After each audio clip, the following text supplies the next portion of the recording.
People have always been tripping out on all the Brazilians or like Japanese. Here comes Yuto. I don't know. I don't think anyone should be that surprised that a kid from Japan is killing it as hard as Yuto is. But at the same time, it's such an incredible feat. It's such an incredible story how fast he has come up, you know? For people that don't know, he started as a vert skater.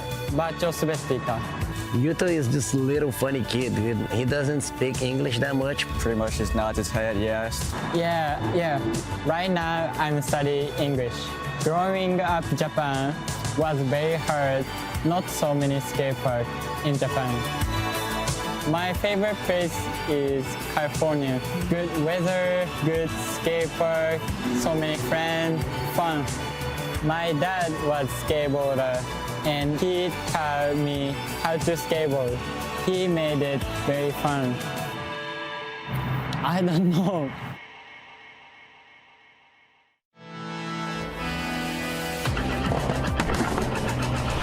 My name is Jordan Barrett. I'm 19 years old. Juno, I'm 18 years old. Tristan Rennie, I'm 19 years old. Tom Shar, I'm 18 years old. I was probably 7 right when I got a board. My parents didn't really want me skating around in the street, so they were like, all right, let's check out some parks before. I grew up in Hawaii and they built a park in my neighborhood. I went and I just loved it right away, and so I never really got into street because of that. There's 3 main parks when I was growing up. They were all 20 to 30 minutes from my house. Southern California is like the skate capital of the world. There's so many parks here, more than like any other state or like any other place in the world. There's a park around the corner from my house that created a scene. Definitely since moving to California and like all these new parks are popping up all over the place, the progression has definitely gotten a lot higher for everyone. What gets me most stoked is when I show up to a park and there's something unique there, like a weird obstacle or maybe like a DIY spot where it's kind of gnarly or steep. Most exciting things, getting out of school, couldn't wait to be at the park. You show up at a park, everyone's killing it, and like everyone's just like going for it. Like that's when I want to be there. It doesn't matter your level as long as they're like trying a new trick or like really going for it. It makes me want to learn new tricks too. I know I'm like young and I wake up and I'm not like super sore or anything like that, so I think I'm trying to like, I guess, take advantage of that and just like see how much I can do at this age now. Park skating is just going to keep getting more progressive and hopefully keep continuing to get equal for men and women. In 10 years, I'll definitely still be skating. I mean, as long as I'm skating still, I think I'd be really stoked. Hope I'm still healthy, having a good time. It's what life's all about.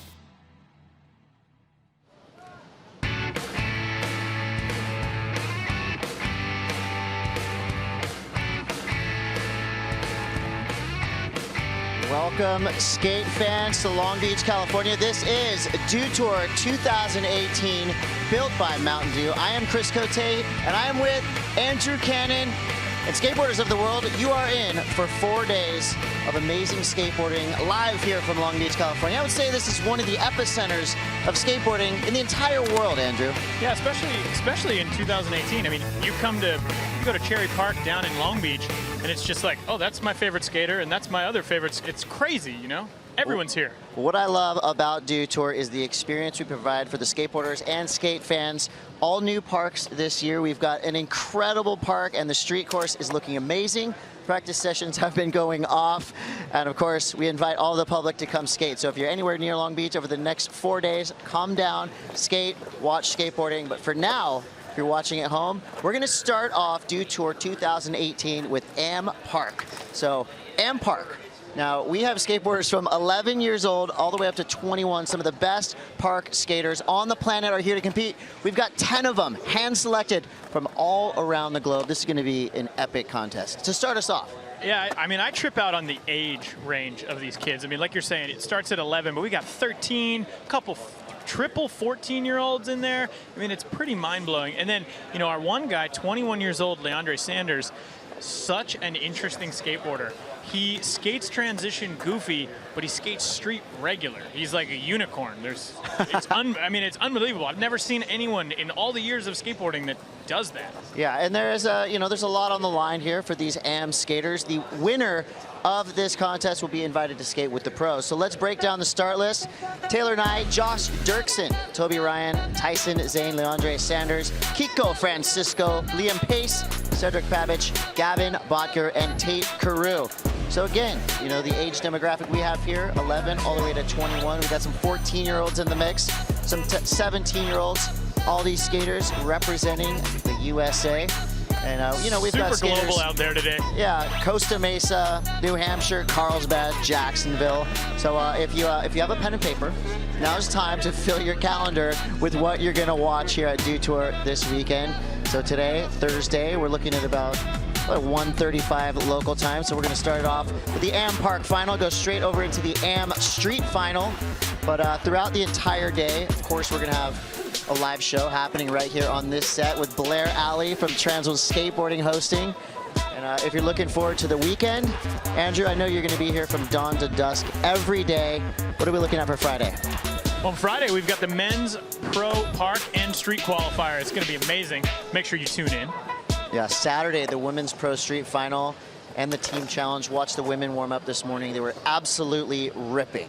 And that team challenge is one of the coolest contests you'll ever see. Yeah, a unique challenge to Dew Tour, and something that gets everybody really fired up, of course, here. And I know at home, everybody has their favorite board brand.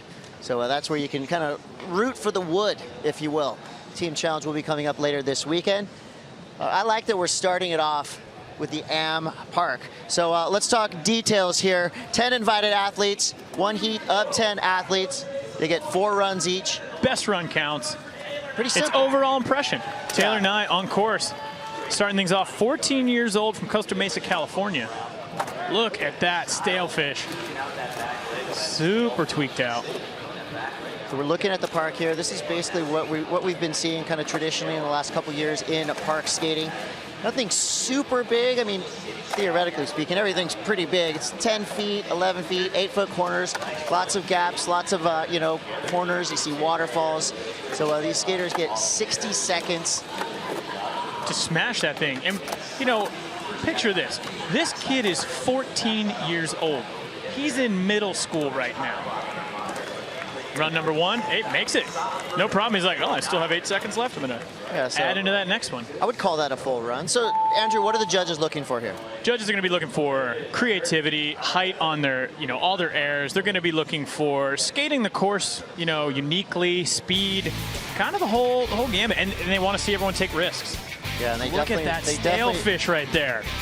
That's what I love about these young park/bowl skaters. They have such solid fundamentals. You saw right there that stale fish. I mean, that was done properly. You could have seen that 80s, 90s, 2000s today, and it would still look good every era. That's what's so rad about skating, and you know, the style aspect of it too, which is obviously going to play into the judging, because you know, you have 10 competitors out there, all of them completely different styles. Yeah, here's where the judges are going to set their scale. It's Taylor Nye. So we go 1 to 100. And I don't think, historically speaking, we've ever seen a perfect 100 in Dew Tour history. So maybe this is the year. We'll see if an AM can do it. So up next, we got a skater out of Hampton, New Hampshire, Josh Dirksen. 17 years old for Josh. Nice, boneless disaster. This is one of the things I really do like is you see some guys come in with pads, some guys not. And I always hope that when they come in with the pads, they're just going to blast. I think Josh right here, he looks like he's kind of just doing one of these feel-out runs. You know, he's got 4 opportunities. So, you know, there's kind of that, if you look at contest strategy, what Josh is doing right here is just getting himself a baseline score. Definitely. Yeah, I mean, it's all about that best run. You got 4 opportunities. Dust off the cobwebs. I mean, this is nerve-wracking, you know? 60 seconds on paper does not look like a long time when you read it. When you try to skate for 60 seconds, I think that's why you saw Taylor basically pop out of the bowl with 10 seconds still left on the board. It's a long time to skate. So I like that he cruised at the beginning and then kind of set himself up for a solid finish to his run. And these kids all know what they're doing. I mean, they watch all the big events. You know, look at that Madonna. Solid. They see what the best pros in the world are out there doing. So they have, you know, like you said, their foundation, their fundamentals. They know how to make this all happen. This is a good time for a lot of these young skaters because we're kind of right in the middle of park season, if you will. You know, you started off in Australia with those deep bowl events. You know, Vans Park Series also just kicked off. So they've had the opportunity to watch and most likely compete already in some events. So this is a really good, a good kind of mid-season check-in for some of these young skaters. Toby Ryan out of Carlsbad, California, 14 years old. He'll be up next, representing DC Shoes. Just a mini guy right there. These little, losing the hat out the gate. These little guys, watch for Toby. Oh, look at that! Some solid style all the way up to back boneless on the extension. That Stanley Clearbank looks so scary. I know, it's terrifying. It looks like, what? Oh, 540. Okay, did he just make that look as easy as I thought he made that This look? kid is super nuts. All the way over, hanging on. Makes it. That's a contest make, but technically you're not supposed to kick in the park, but I don't think that really mattered because that was the best run I've seen yet. He just came in all Sonic the Hedgehog style, just like so fast. All right, that's time. Whoa. Wow. Toby Ryan. No warm-up needed when you're 14 years old from Carlsbad, California. Toby Ryan.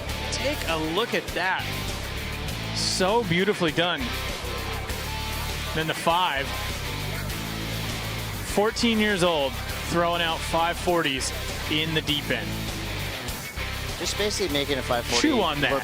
Made a 540 look like a kick turn. Made it look that easy. Simple. I think when you're a little guy like this, when you squat out of airs like that 540, you squat out of it, it almost gave him more speed. So there's your score for Toby. Score to beat so far. Coming up next, Tyson Zane, all the way from Jacksonville, Florida. He is 14 as well. Tyson is awesome. Super awesome. Rad skater. Nice body jar to start it off. Oh! Nice transfer.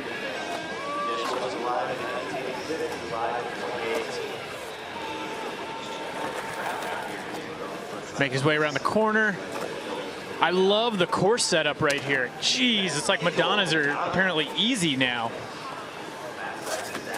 Yeah, the transfers are super rad on the hips. I like when you kind of have these hot zones in the park. You'll see where the big tricks are coming from. That Stanley Bank, the clear bank, to me looks like a potential spot for. Yeah, he said, "I'm good." Takes Looks like a he slam. kind of bashed his chin right there a bit. Ooh, was that a? I saw the wrists, but I did not see the face. That did not look good. Yeah, a little check on the old little chin. Chin check. Look at that extension on the Madonna. Let's see what went wrong here. I think he was trying to back 5, back 3.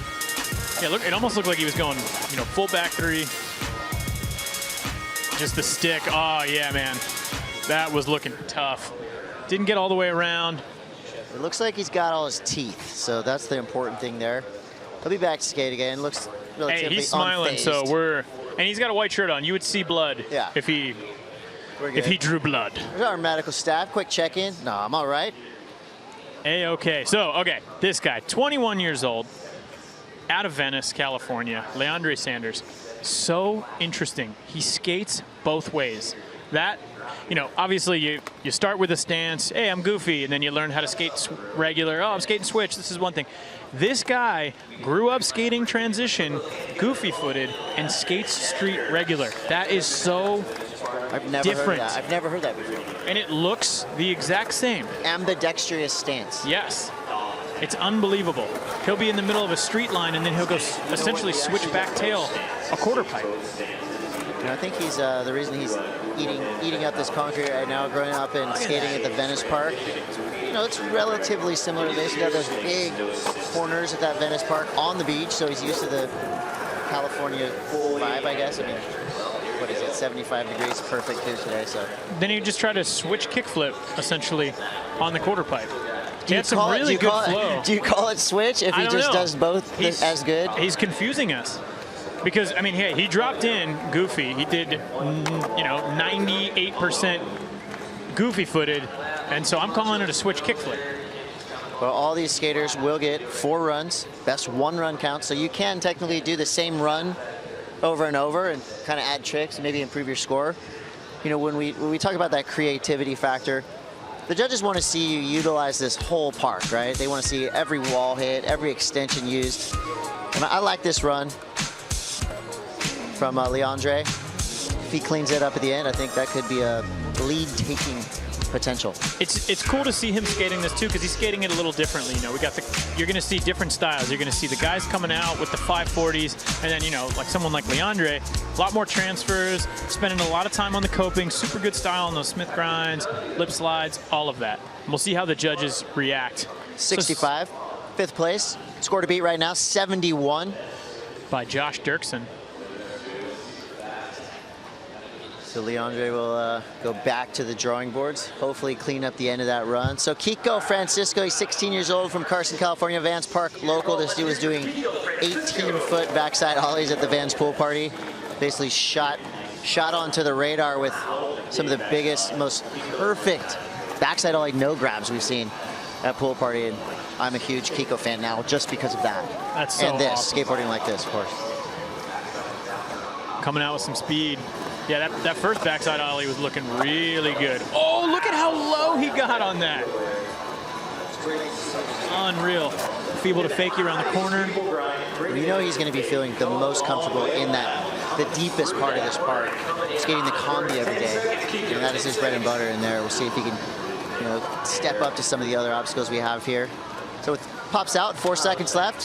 Hey, he's like, hey, that's run number 1. We're good. Do you think the judges like to see a nice, confident pop out of the park, you know? Or does it matter to them? I don't know. The final impression. I think for them, I mean, it's overall impression, so if you get out, do a little curtsy, maybe they'll give you some more points. I'm not 100% sure. A bow to the judges might help you. Nice Smith grind around the corner. I love that up to lip slide transfer. Skating rails, too. There will be no sticking on the coping for he. Judo action. Yeah, I think so far, right? This is kind of that, you know, poking the bear with the stick. Yeah. They're all just getting that one run down, make your run as close to the end as possible. Part of it, too, is these kids they're all so, I mean, I hate saying kids. These young men are New leader. So good. New leader, Kiko Francisco with a 76. So Kiko now taking the top spot. So from Kiko Francisco, we will go to Liam Pace from Tucson, Arizona. I've heard some really good things about Liam Pace. I'm excited to see what goes down right now. Let's see if he can set the pace. Dad joke, sorry. Oh, it's okay. Dad joke it up. So you can, unlike some other events, some other contests where you skate until you fall, here at Dew Tour, if you fall and get up, you can keep skating. You have a full 60 seconds. Do whatever you want. Oh, man, gap up to nose grind. That transfer was rad.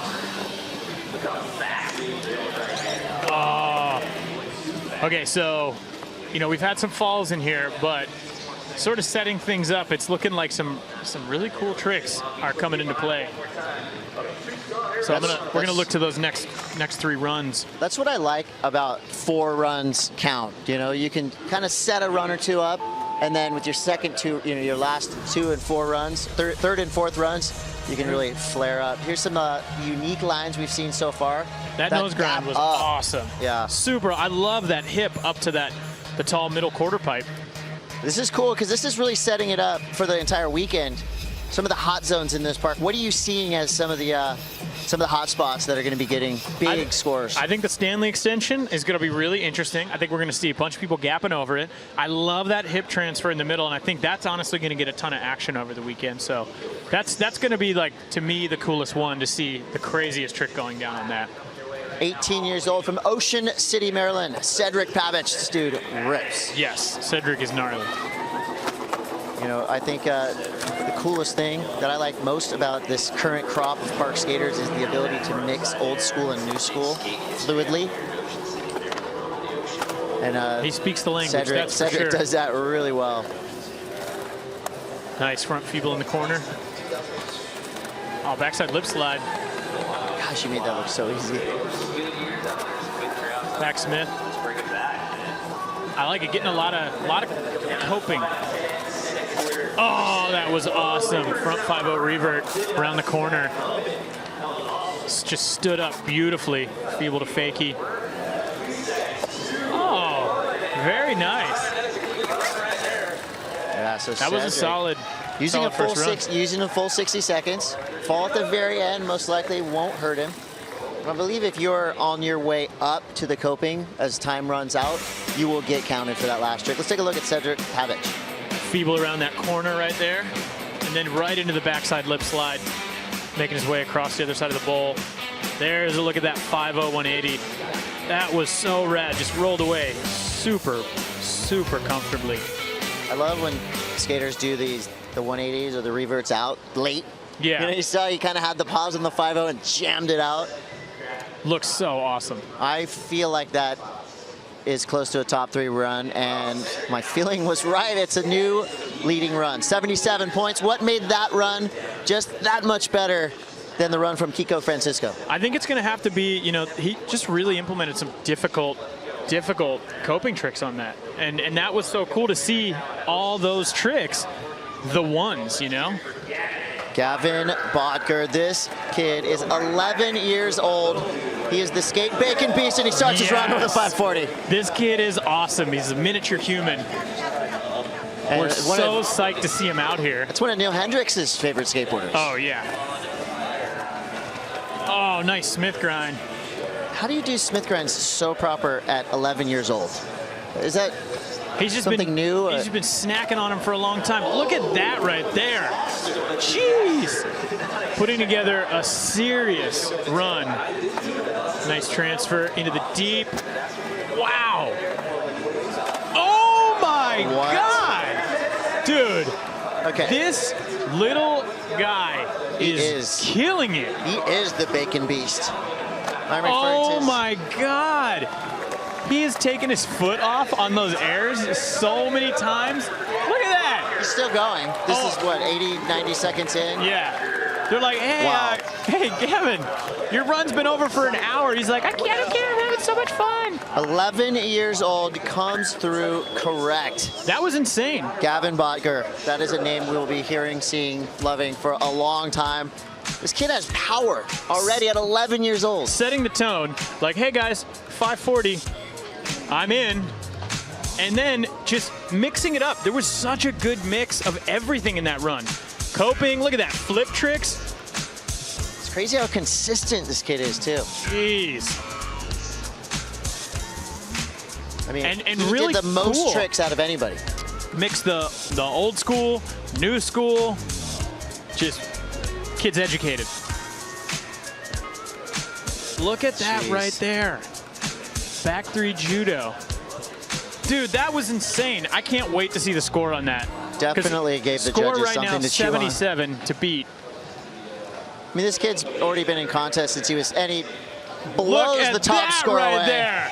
87.66 for Gavin Bottger, your new leader, youngest skater in the draw. Wow. Comes in and blows the field out. A 10 full points. 10 points higher than the last leading run.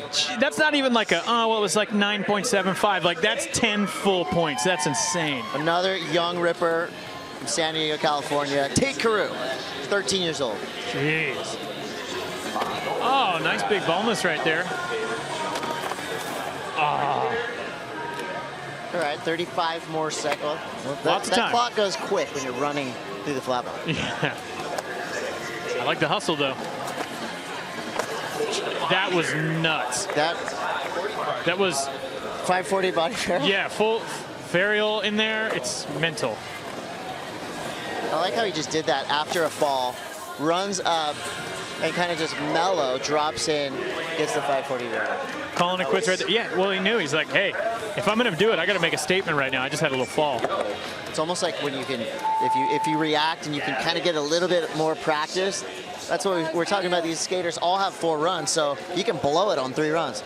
And if you get that one run, it's only one. That's what it's going to count. But if you're looking at the score to beat right now, the 87 from Gavin Bottger, our youngest skater in the draw, set the line in the sand right there. And that's a huge gap between first and second right now. Yeah, it's not close at this point. I'm sure it will get closer as our skaters keep rolling through. So the first score for Tate Carew comes through, a 56. That's enough for 9th place. Remember, the winner of this event, of this particular park event, will get invited to skate with the pros.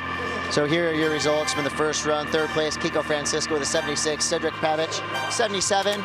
But that massive score coming through for our 11-year-old skateboarder from Oceanside, California, Gavin Bottger, with an 87.66. What was it about that run that was light years beyond everybody else in the field? It was, honestly, it was everything start to finish. Mixed everything that you need. You had the coping tricks, you had the blasted airs, 540s, kickflip indies. It had everything. Every wall was hit. Every feature was hit. Every single, like, you know, oh, back three judo. Like, it was like almost his front foot was like against his board. He just kept kicking it off. Added difficulty to every trick. That's what Gavin Bottger just did. And you look at this run, and this could be like a daily highlight reel for most skaters. He did all of these tricks in a 60-second window of time. Yeah, and on top of that, speed, style, everything looked really good. Even just the way he kicked his foot off on that into disaster, there was no lunch break. It was just like, bow, right in. You know, one thing that you can kind of be hypercritical on for younger skateboarders, and I'm looking at people under the age of 17, is sometimes they skate like little kids. Yeah. Nobody in this 10 skater field is skating like a little kid right now. Yeah, there were no children within that. Everyone had solid style. There's Tate trying to work it out so we can get run number 2 underway. So while we have a minute here, we're resetting things. Let's take a look at this course. This is a beautiful skate park made by California Skate Parks. And here is the breakdown from Boost Mobile. And there you go. This is that's a skate park, Andrew. That's a beautiful skate park built in about a week. 10 feet tall with that extension. The Marseille hip, 6 feet. Geez, 17 wide, 9.6 high. Mellow quarter pipe, it said. That thing's gnarly. Yeah. Your deep end there, and you know, these waterfall features that you see right here, those can both help you and hinder you. They can help with speed. They can hinder you if you come down awkwardly. That's where you may see slams. So everything's under 10 feet, but we kind of have that, you know, that space within that 8-ish to almost 10, and that's where you're seeing those guys just really, really blast. Yeah, this is really kind of what we've been seeing in the past couple of years with skate park events is under 10 feet, a lot of bulls, a lot of, you know, hips, corners, and those extensions that you see.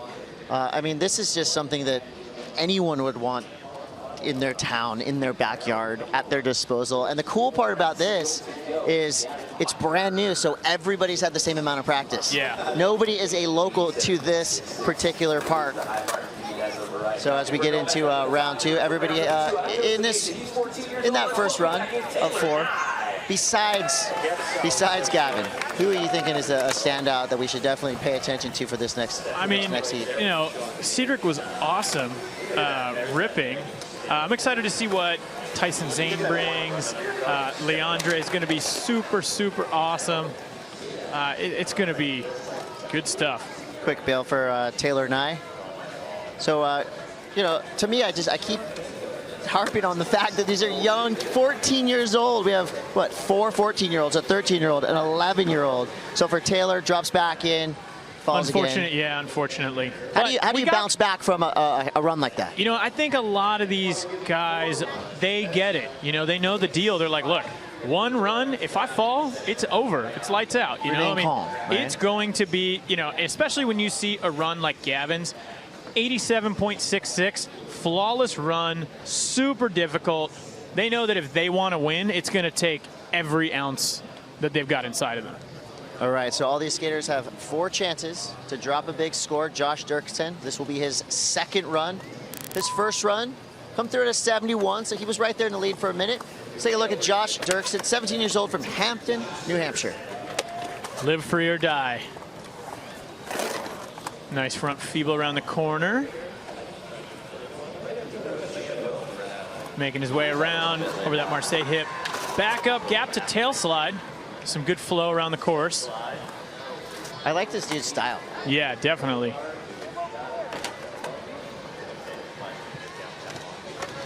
Nice back disaster up there. And to tail. Casual approach. Doesn't look like there's a lot of urgency, but I kind of like that. It's nice flow. It is good flow.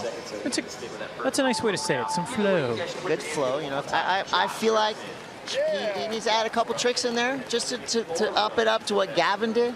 He did a trick a second, basically. Honestly, I really like the spaz skaters that get out there and they're just, it's basically like you let them out of a cage, and you're just like, oh my God, they need to eat.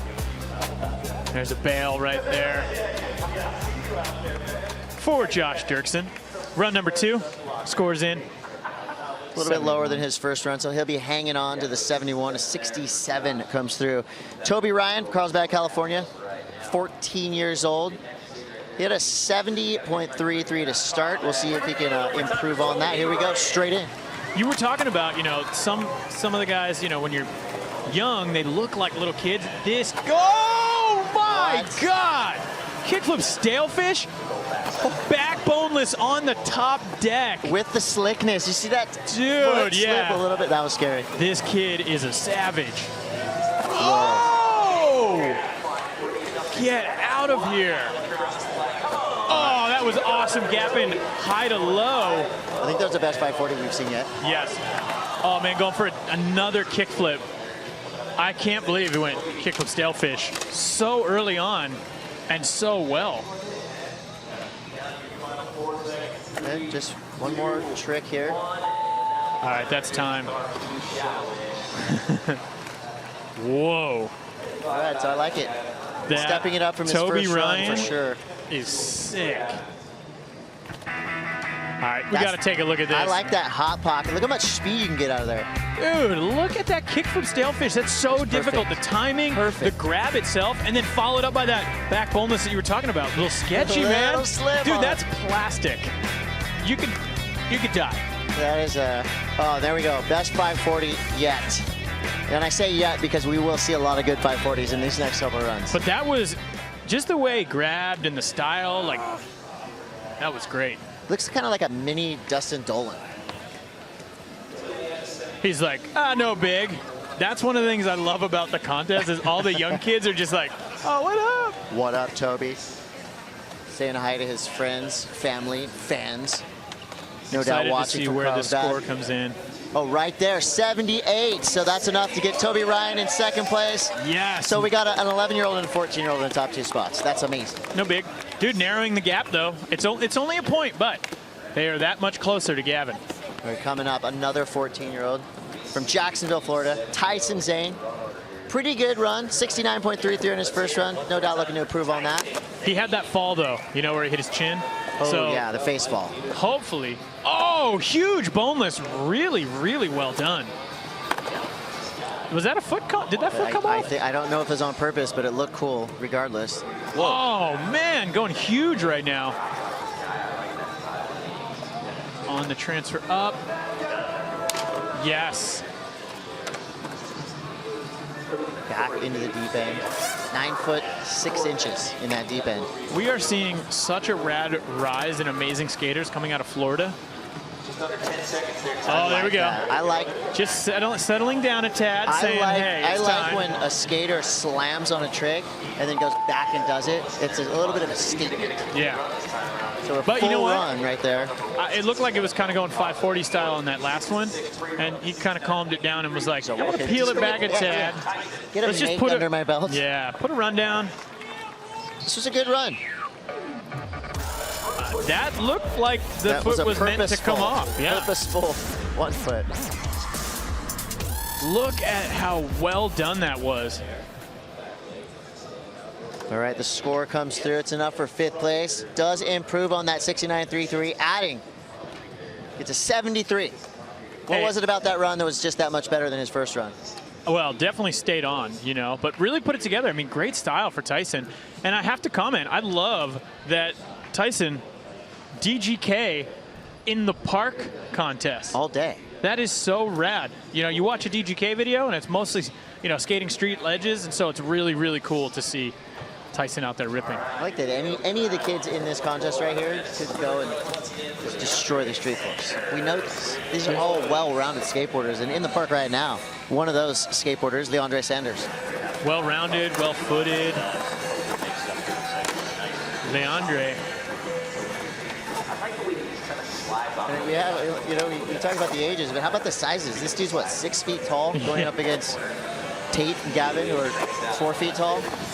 It's so funny. Even just looking at like, oh, this kid's 14 and this kid's 14, and you're like, you're kind of a giant, and you're still pocket size. I like it because we get to see a lot of different styles here. 10 seconds left for Leandre, who once again skates transition goofy and skates street regular. Now I'm really going to make a point to watch him skate street. That is time. And what's even crazier is he's skating a shaped board. I would assume that he would ride a twin tip board so that there's no, but that is a legit shaped board right there. Kind of squared out tail. He doesn't do anything expected. Everything is unexpected from Leandre, and I love that Smith grind. So interesting. Nice transfer. He's a Venice Park local. Eats concrete for breakfast, apparently. I like the way he does the Smith grind on that. Smith grinds basically the entire quarter pipe and then comes out and still catches a bit of the tranny heading into that corner. Score comes through 67.33. Incremental increase from his first run of a 65. Maybe just needs to add some tricks, add some speed, add some difficulty. I think you got to fire the judges up. You really have to fire them up. I mean, they're skate fans just like us. Kind of missing some of that, like, sort of air portion of it. That's a scary way to drop in. This is Kiko Francisco from Carson, California. You're right, man. Those backside ollies look really good. I want to see a huge one, though. Nice up to Smith. Back disaster. Carving around that shallow end. What's he got? Oh, huge. Going huge. Be able to fakie. Coming in with a lot of speed. Half cab feeble. Nice Smith. Working the whole course. Really sucks his ollies up. Like how that looks. Very good connection in the air. Right on for Kiko Francisco, a full 60-second run. His first score was a 76. I feel like he improved on this score for sure. Everything was done bolts. I think so too. And you use the whole course, which is so key. You know what's cool about this course? There's really no straight lines. Everything has to be carved into. But it looks as though there's a lot of really good flow to help make that happen. Score drops for Kiko Francisco. This guy rules the Combi Bowl. And the score comes through. Boom, Kiko Francisco at 78.33. That's enough to jump Kiko up into second place. Now we're seeing things start to tighten up. We had Gavin Bottger running away from the field after that first run. People are cracking the code here. What the judges want to see. But he is still quite a bit ahead. All right, next skater in. Liam Pace, Tucson, Arizona. I love that gap transfer up to nose grind. Carving around, getting a lot of speed. Nice Smith grind. What's the hardest gap up grind to do? Nose grind, Smith grind?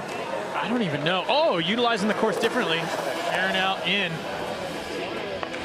There, I would honestly say up to back tail is super difficult. He answered that question for you. He made it easy for you. But like backside nose grind would be super difficult. I love that transfer from high to low. I think high to low is actually scarier. Oh, very nice. That was a really good run. Jeez. Really good. Skating the course differently, skating super fast.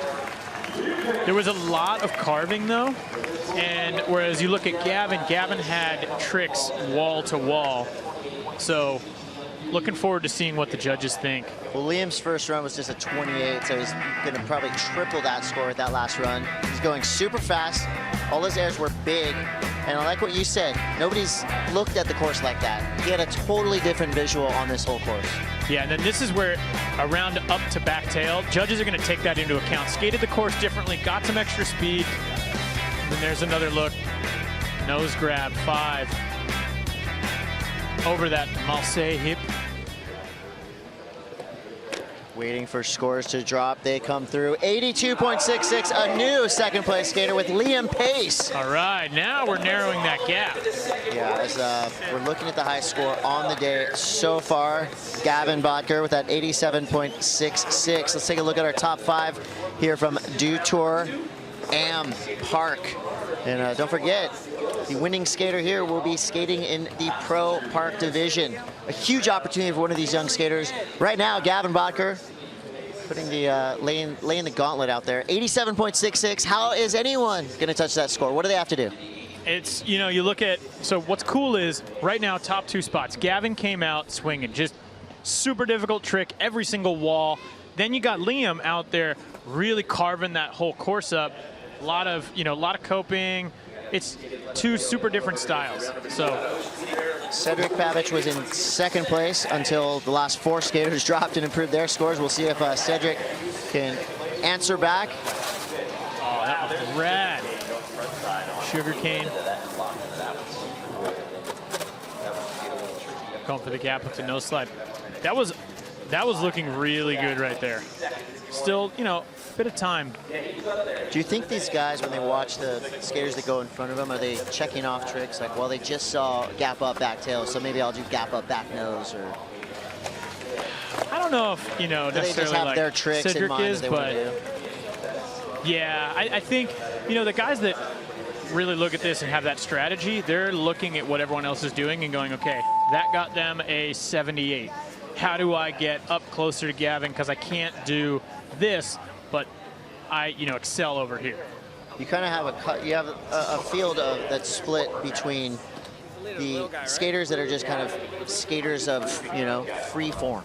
They drop in with no plan. Then you have the skaters with the plan. Like this guy? And I would say Gavin Bottger does have a plan. This dude's been competing year-round already for many years. He's only 11 years old. And this is your current leader, Gavin Bottger.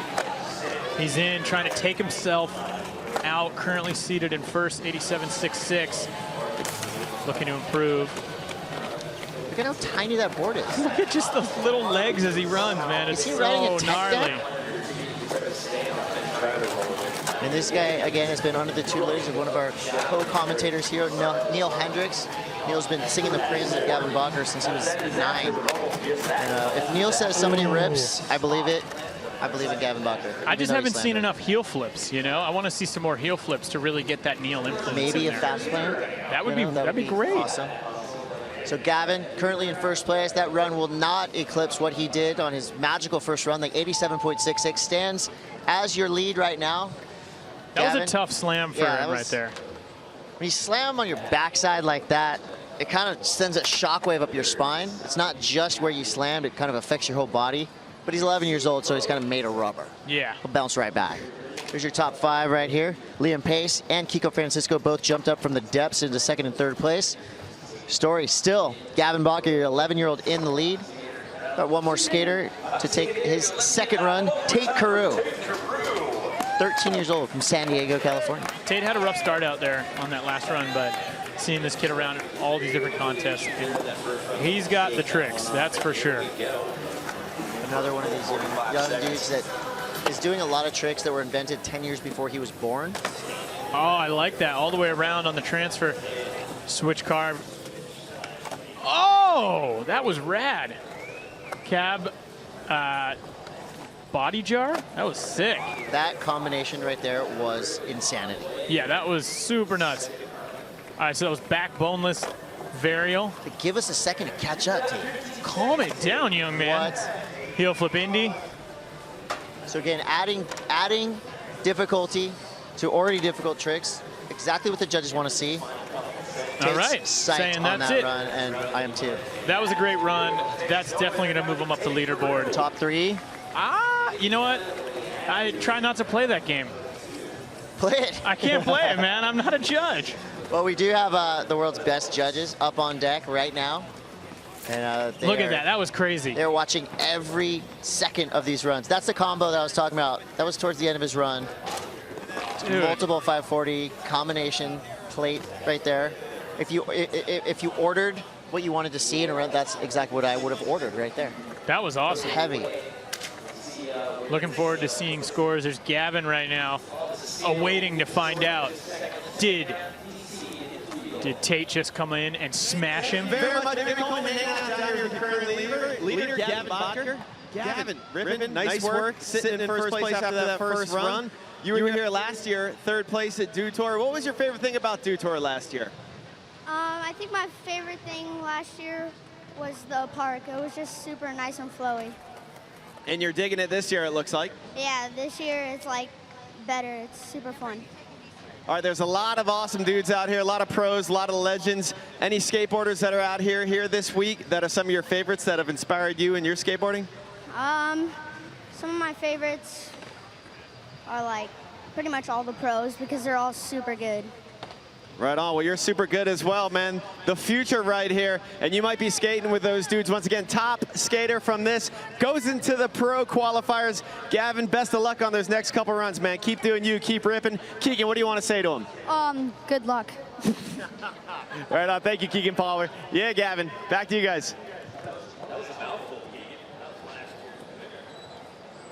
All right, so with Gavin right there, basically he can rest easy for another minute or two as Tate Carew's score comes through, 84.33. Tate Carew moves into 2nd place. But getting closer. Nipping at the heels. You see the gap is closing. We thought that was an insurmountable gap at the beginning, but now we're seeing everyone step it up just a little bit more. And these young guns have the strategy. They know what they're doing. Exactly. Well, after 2 runs, this is how it stands right now for Am Park Finals. Gavin Bottger in the lead, Tate Carew in 2nd, Liam Pace in 3rd, Kiko Francisco right there in the conversation, along with Toby Ryan. So the 87.66 on his first run. When you come out with a first run like that, it gives you the luxury to build and add on a couple tricks or add, height, add speed. So he's really sitting in a good spot right now. Our 11-year-old, the youngest skater in this 10-skater draw, in a solid lead. I don't know what he's going to add to that. That run was insane. So I'm looking forward to being blown away. All right, so as we go into 3rd runs, we go back to the top of the order. 14 years old from Costa Mesa, California. Costa Mesa, that is. Yeah, Costa Mesa. Costa Mesa. Taylor Nye. I like the way this dude skates. I don't know if there's any relation, but he is a skateboarding scientist with cool tricks like that. Is that a saran wrap? Can he just wrap it?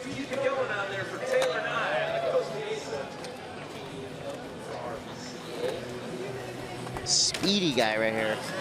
Sitting on a 65 as his high score so far. Into the deep. Getting some coping around the corner. Ooh, alley-oop. Oh, blunt fakie, very nice. Love a good blunt variation in mid-run. Not easy to do on an 8-foot quarter pipe. Body jar, and that is time. Trying to go for that Finsky nose grab. All right, so makes full use of the 60 seconds. One little fall. Bit of a bobble, but in the middle somewhere, but still putting together a good run. Ended it with a fall. And unfortunately, that's the last thing the judges see when we're thinking of, usually you say overall impression and then you think, okay, that's kind of a jam format terminology. But in this case, we're looking at the overall impression of the 60 seconds that you skate. So from beginning to end, that's what the judges are scoring on. And our judges, they're just like you at home watching. They are skate fans. They want to be blown out of their seats. Can Josh Dirksen do that right now?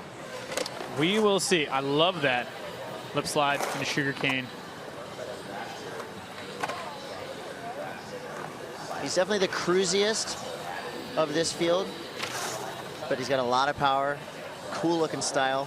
Up to tail slide. Oh, nice. And back blunt in the corner. Boneless disaster in the shallow end. I like the kind of lead up he has to his tricks. Everyone is just kicking the leg off, man. Judo's galore. Zach Smith. Natural disaster. Such a good name. Yeah, like a natural disaster is occurring. Well, judging by the body language, not the run that Josh Dirksen wanted, but he will have one more opportunity. Some highlights in here for sure. That blunt through the corner. Popped out so really well. Difficult trick. Very, very right into that blunt disaster. Or, I'm sorry, the boneless disaster. And here's your score coming through. So still yet to match his first run. The 71 will stand for Josh Dirksen. He's got one more though. Yeah. We're not losing hope. And we do notice Keegan Palmer, who will be competing in the Pro Park. Keegan's been on an absolute tear around the world in any deep bowl event. So here it is, your Am Park final on course now, 5th place skater. That was insane. Another kick Toby from Ryan. Stalefish. This, oh, I like that little push in there. Street action in the flat bottom. He's totally lost right now, but he's found. Lost again. You know, that's the How one thing crazy with was that bail, dude? Yeah. 540 just to your feet, like he just whatevs. walked out of it like it was a kick turn. One thing about a park like this with so many different places to go, can get lost in the flat bottom. I think that's what happened with Toby right there. But not after you did a couple. Here's that run out you liked. Look at. It's crazy. No worries. He's just like, oh, whatevs. I mean, that is Spider-Man style reflexes. Yeah, that was wild. I'm excited to see that 4th run. Really hoping he can put it together. 78, the high score right now. It's got him in 5th place. He got one more opportunity. Next dude in. Tyson Zane. His highest score so far is 73. He's in 7th place now. Thank you, Circle K, for that score ticker, reminding us what needs to happen here. Huge bonus. 87.66 score to beat. Kicking the foot off again a little bit. Jeez. Goes so high. You know, it's almost like he just projects. Doesn't look like he's going super fast, but then he launches. I really like his frontside airs, and I wish I could do those. Oh, the jealousy.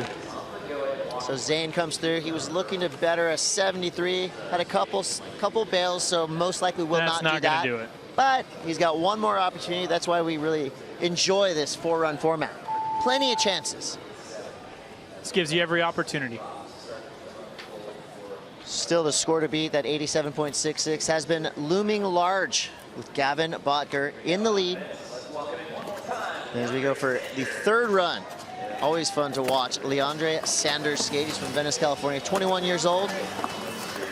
Unpredictable. This guy is an unpredictable skateboarder. I want to see some what I'm going to call switch tricks in this run. Back tail, nice front 5. Going alley-oop over the Marseille hip. 6 feet tall. Modeled after the classic skate park in Marseille, France. Some legendary contests were held. Oh, that was a rad roll in. Early grab, high to low, scary. Yeah, sketchy. Anytime you're going from high to low, the hang-up factor is right there. It's a lot higher than it is low. Yes. You have a lot of speed and not a lot of control when you go high-low. 3 seconds left for Sanders. You know, one thing that I'm noticing with Leandre is that some of these kids, they're going super straight up and straight down. That's how they're blasting those airs. He does a lot of floating. Like if you watch right there, covering a lot of distance. How good does that feel when you air a hip and you just get that little subtle tail tap? Oh. And then just letting the judges know you're in complete control.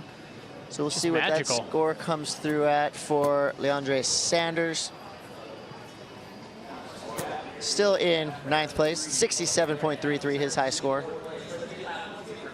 Now we're going to Kiko Francisco's 3rd run. Let's see one of these big backside ollies this dude's famous for. Can I order that trick from him? Yeah. If possible? That was a good backside ollie. It's not, you know, how high were you saying they were? Not the backside ollie, but it was a good backside ollie. I was claiming like 18 Oh, feet. that was sick. Smith to lip slide on the transfer up. That was really cool. Definitely not a one-trick pony. He's a many-trick pony. Jeez. Like that.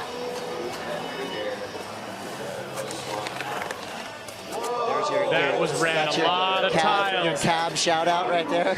Like, Cab, I got you.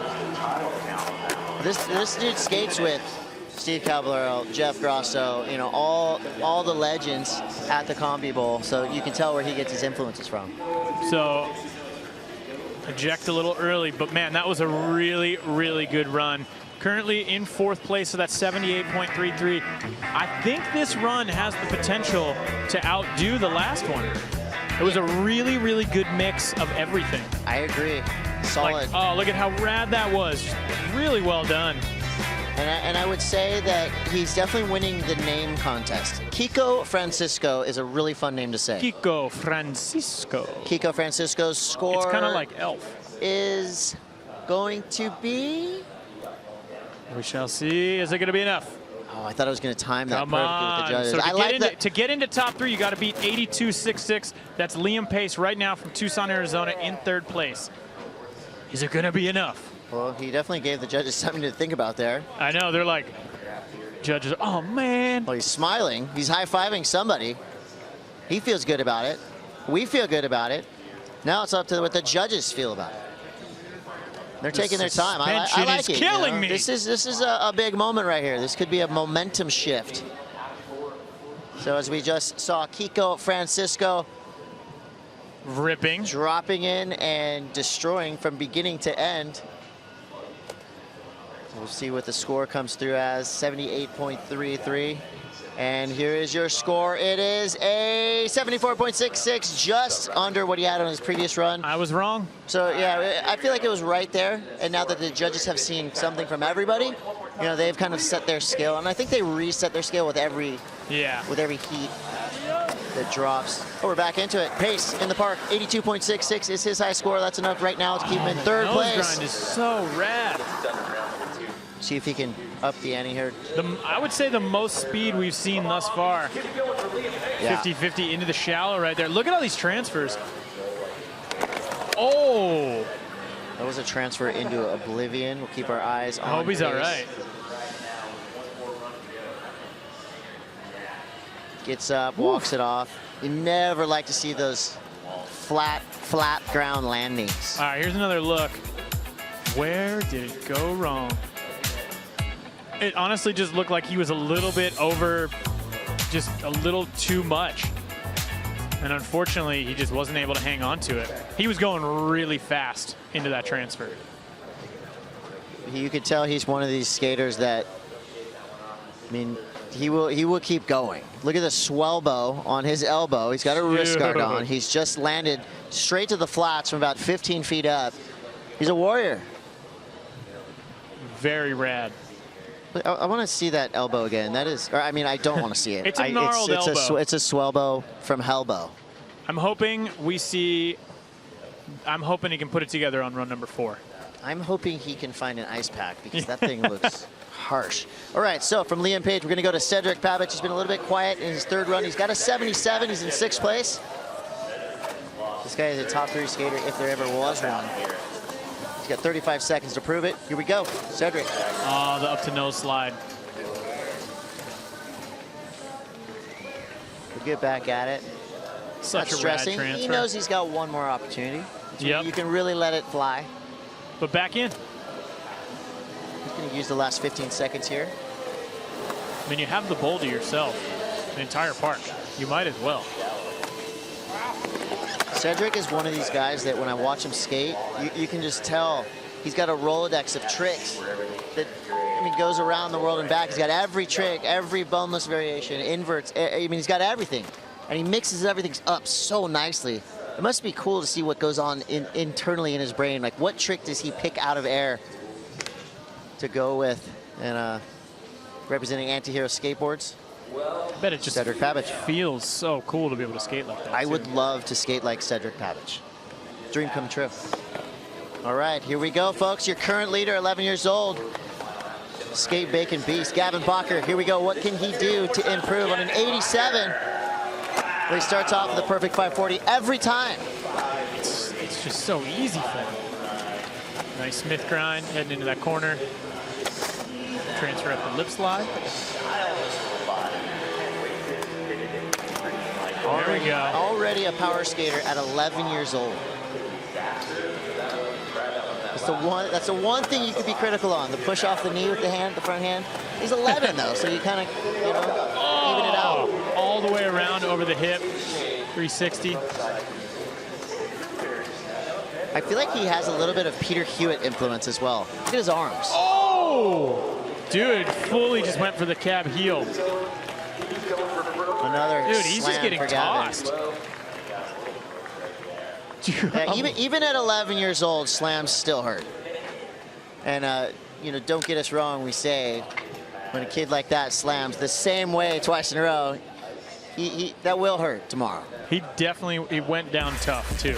Well, Gavin is still in the lead, regardless of the score of this last wave.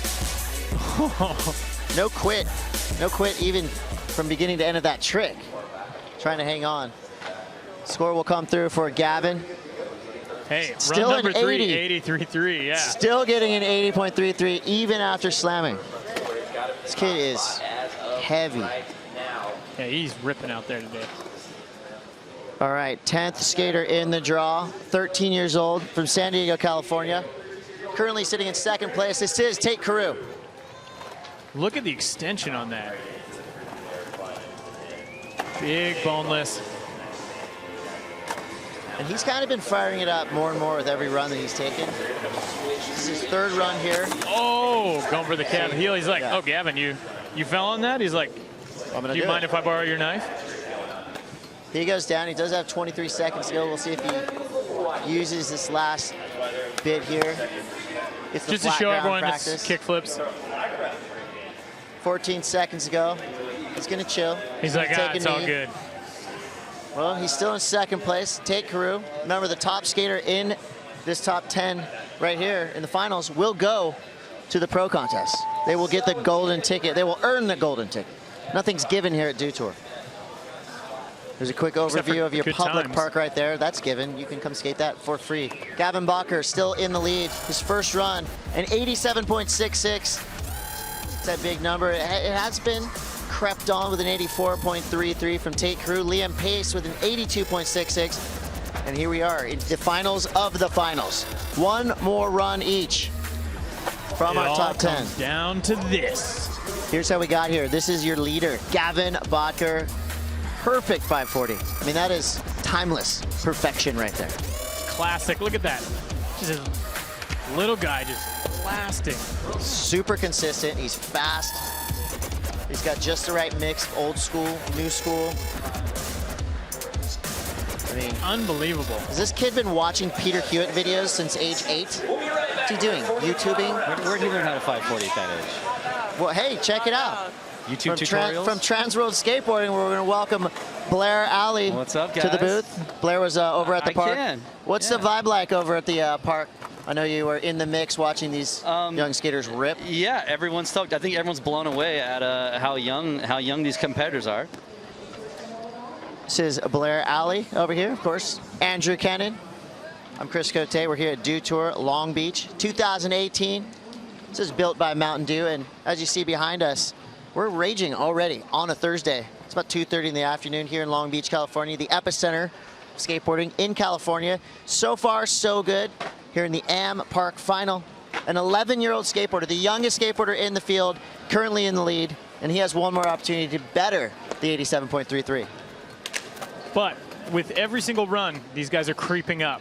Scores are getting higher. Right now, you know, we were at a 10-point lead over everyone else, and now we're looking at just a little over 3 points. So I think this is it. Everyone's going to fire it up, get super excited, and it's all going to come down to these last runs. You're looking at skaters within reach. Kiko Francisco with a 78.33. Toby Ryan right there with a 78. Cedric Pavich, we know how good Cedric is. He's sitting on a 77. So it's still anyone's game. Tate, I mean, 84.33 had, you know, that second run was super, super good. Will we see a score creep into the 90s? Fourth and final run for every skater right now. I want everyone to get in the 90s. Well, yeah, I want it to be a 90 off. This is the last run. It's time for the judges to be a little bit more generous, right? Here we go. Started off in the top of the lineup from Costa Mesa, California. Taylor, nice, 14 years old. Starts off firing. Big scalefish. Up to tail slide. I really like this kid's style. Super smooth. One thing is coming through with the same run each time. Basically the same run, you know? And not to say that the judges necessarily frown upon it, because if you've got the run and you're going to build upon it, by all means. But that is definitely a big part of the equation is they want to see originality. They want to see, hey, we're stepping it up. Nice, making that right there. Super quick. 540 nose grab. That was like spinning like a top. So 3 seconds late. he's out. So Nye dropping most likely his best run of the day. His high score so far is 65.33. Be enough to get him in, you know, he's maybe will climb out of 10th place. Here's your Dew Tour replay. Proper Stalefish to start it off. Oh, that was literally up to Gavin's head. That was a head high for Gavin. Stalefish. Counts. Nice So transfer over the hip. that was your last looks of Taylor Nye. There's Heymano Reynolds, who will be competing later on this weekend. Pro Division in Park. Always a fun skater to watch. Score comes through. And he does jump from 10th to 7th with a 75.33. Taylor Nye making a leap, 3 spots. Drastic change for he him, won't be though. in that, you know, top 3, but 7th place is better than 10th place. Yeah, it's definitely got to feel good to know that you put down a solid run. I mean, that's what you're here for. So that was your 4th and final run for Taylor Nye. Coming up next, Josh Dirksen. His score right now has him in 9th place. He's got a 71. Cruisy skater out of Hampton, New Hampshire. We'll see. Last looks at Dirksen. Oh, very smooth. I think the judges like loud skateboarding like that. You know, land your disasters proper, smash your tail, make them hear it while they're watching it. I definitely lean the tail as always. Much appreciated. That's kind of the Chris Russell school of skateboarding. Skateboard Everything's loud, so and the judges loud. will help you out with a big score. 23 seconds to go. Dirksen goes down. Still on his feet. He is going to. He just looks like he operates at that speed. Yeah. It's kind of just like the very chill mode. He's got 10 seconds left. Give us one more trick, Josh. Here we go. Straight into the deep end. 4 seconds left. Over the big spin, back disaster. That is going to do it for Josh Dirksen, 17 years old. Here's your Dew Tour replay. I like the beginning of this run. Wheels fell off about midway through, but a solid showing for Josh Dirksen. Yeah, that Dew Tour. Madonna, and then I love that lip slide into sugarcane combo. Just pulling it around. That's a classic. That looks so cool. Always looks so good when it's that just one motion, fluid, through a combo trick like that. So that'll be it for Josh Dirksen. Crew up in the athlete area is fired up. This park is definitely going to get a workout for the next 4 days. We've got legends skating, we've got pros skating, men, women. This place is going to be destroyed by the time we're done with it. Coming up next, Toby Ryan from Carlsbad, California, 14 years old. Super stylish young skater. And still a lot of power from such a little kid. You love to see that. Yeah, he just looks so rad. That's, God, kickflip stalefish. That's in my top 3 single tricks of this entire contest so far. Just that run, that little combo right there, the kickflip stalefish coming around and then the backside boneless on the extension is so awesome. Yeah, making the 540. Perfect. This kid is ripping. Oh, high to low, tweaking it out. This could be a conversational piece right here. He's got a 78 for his high score. He's in 5th place. Finishes with a slam with 5 seconds to go. She's gonna take a snooze. The park just on his pants right there. That was how hard he slammed. Yeah, just got concrete pants. I love that he keeps going up to the deck of that slippery Stanley. Look at that tweak, kicking it out. Yes, this view is rad. Boom! It's that high to low transfer. Grab behind the knee, the appropriate way to do so. Wait on scores to come through for Toby Ryan. If he's in the 80s, you could see some switch ups going. He's moving a little bit slow after that slam. This kid is awesome, and I'm really excited to watch him continue to skate in the future. I'm a new fan of Toby Ryan, and apparently the judges are too. He gets an 80.33. It's enough to bump him into 4th place. Super Still sick. 6 skaters to go, so we'll see if that score stands. You got to be hyped with being in 4th place at your first ever Dew Tour. It's a good start to an illustrious career ahead of him. Camera's on Tate right now, but Tate is definitely not up. Here we're going to go to Tyson Zane. out of Jacksonville, Florida. He's 14 years old, repping KTR. Honestly, Tyson's got a super sick name too. Tyson Zane. Tyson Zane. Action hero. Almost kind of action hero name for definitely. sure. He's gonna And he is an action hero. This run so far, look at freaking that. solid.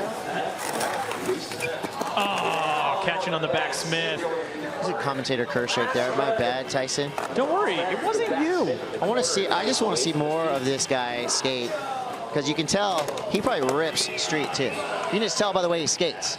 It's really good style. I like how all the airs are really tall, but every grab is like accentuated. That's just solid fundamentals right there. So Tyson sitting at a 73 right now. Here's what went wrong at the very end of that run. I mean, he had that back Smith every time. It looked like it was kingpin on coping. K on C. Yeah, little K on C. Little K on C action right there. I like how Himano is just in all the, he's in the background all the time, like, Super shoots coach. brother, let me see that board. Just getting tanner by the day. All right, here we go. Leandre Sanders from Venice, California. Our last looks, his fourth and final run. We'll see what Leandre's got for us. I hope it gets weird out there. It got weird, but not the way you wanted it to get weird. No. Leandre, once again, so cool to see out there because skating both regular and goofy. Goofy in the park, regular in the streets. The man with no stance. Yeah. I would imagine he's a solid follow on Instagram. I don't know why. I could just think that he's got good stuff happening. Insane tricks at the Venice Beach Park. It's Yeah. one of his stomping grounds. Absolutely mental. Not the fourth and final run that he wanted or we wanted from Leandre Sanders, but no doubt Leandre will be back to compete in many detours in the future. And if you want to see Leandre skate more, go to the Venice Park. He's there every day, ripping. And if you live far away, then just go to Instagram and follow him there. If you can't make it to Venice, then you got to do it.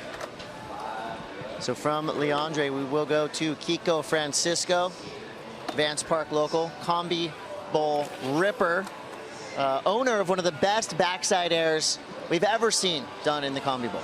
How tall were you saying those were? The clip went viral. That's how I know about it. It was massive. Everybody reposted it. Yeah, that was probably the most reposted trick from the Vance Pool Party this year. Kiko Francisco is in for his fourth and final run, doing that cab shout out front board. He's in fifth place right now with a 78.33. He's got 34 seconds. Come on, Kiko. Oh, I love that. Smith lip slide. That transfer is so rad. 25 seconds. Real hot.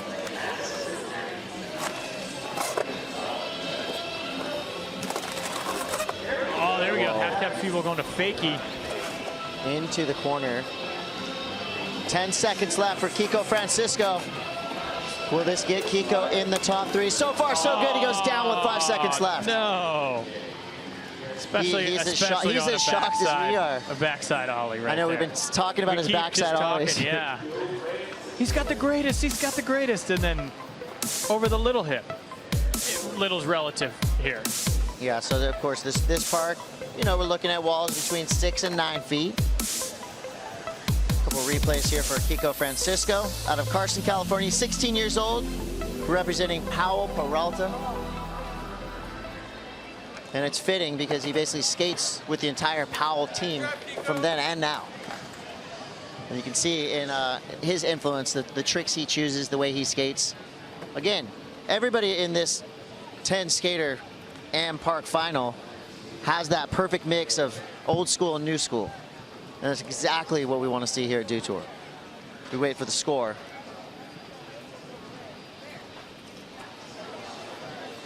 An 82.66 for Kiko Francisco. That's, sorry, a 78.33. I got a little excited there. I really like that run.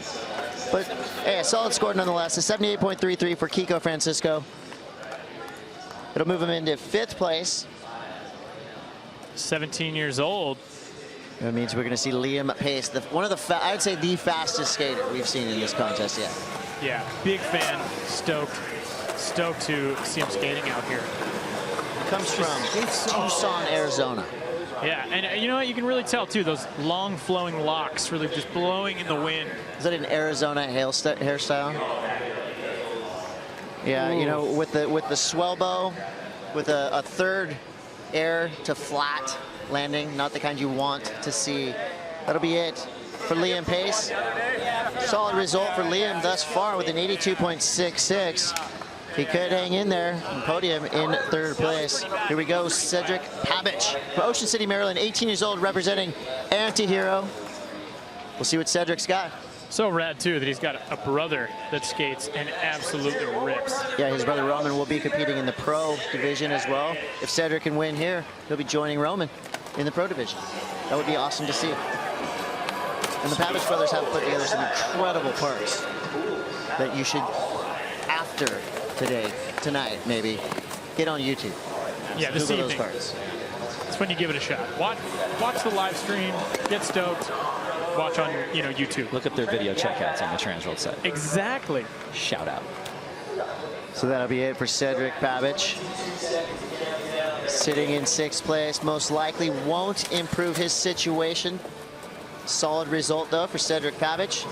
I mean, this guy is known as a backyard bowl killer, so it's cool to see him kind of stepping it up, putting it in contest mode. And contests like this, contests like, Vans Pool Party, Vans Park Series, this really has opened the door to skaters like Cedric, who are so good in backyard pools, parks around the world. And we've kind of discovered a whole new talent pool. Skaters like Cedric, like Gavin Bottger, like Tate Carew. It's pretty cool to see this new generation of park skaters stepping up. They're basically so good that by default they're contest. They can skate a contest. They're not like contest skaters. They're not, they don't train the same way. But they're so good that you just put them in there and they're like, well, I'm just going to go rip.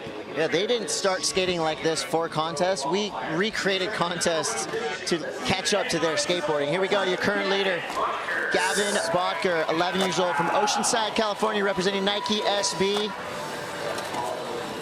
He is your current leader. There's only one other skater that could possibly catch him. An 87.66.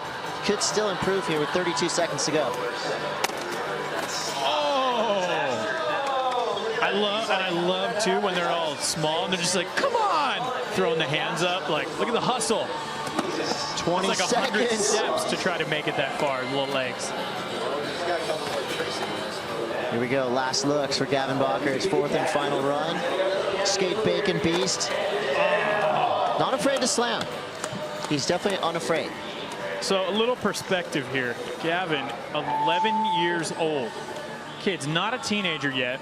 I don't know if he's in 5th or 6th grade. He's kind of on the cusp, but we're talking elementary, middle school right here, leading the charge in the Am Park final. That's insane. Born in the early 2000s. And he got out of school today for this? Yeah. He did get a hall pass from his parents to compete. So it all comes down to this. Gavin's got to win a contest today. Your current leader, Gavin Bottger, will he get that golden ticket up into the pro division to compete against the best of the best? Well, one more skater to drop. This is Tate Carew, 13 years old, from San Diego, California, repping Vans Independent Trucks. Starts Look it off. at the extension on that. So proper. Big boneless. All the way around. In the back of his mind, he's thinking about that 87.66. What to do to beat that score. Oh! He had to try. All right, we'll see. Is he going to keep it going? Yes. Come on. Are you going for it again? Oh, you animal. One more time. 3rd time's the charm. Come on, you still got 17 seconds.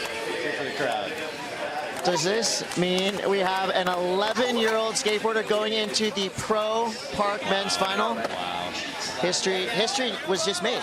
I mean, that was crazy. 11 years old. Gavin Bottger comes through. At 11 years old, he's going to join 25 of the best park skaters on the planet here at Detour later this weekend. That is insanity. Your winner of the Am Park final, Gavin Bottger. Wow. Not shocking. not shocking for how good this kid skates. Shocking in the beginning when you see an 11-year-old roll in and rip like that. Yeah, when you're looking at it on paper, you're going, okay, the 11-year-old, and you watch him skate. And then you're like, oh, okay, now I'm not shocked. I get it. Still, 11 years old, and it was first run too. Came out swinging. He ended the event early right there, dropping that 87.66. There's your top 5. Kiko Francisco dropping that 78.33 for his high number. So there's your winner on the deck right now. DC is with Gavin Bottger. Thank you very much, Jimmy Coleman and Vern Laird, hanging out here with your winner, Gavin Bottger. Gavin, what do you got to say about today? Just awesome. This park was amazing. I'm just having fun skating with all my homies.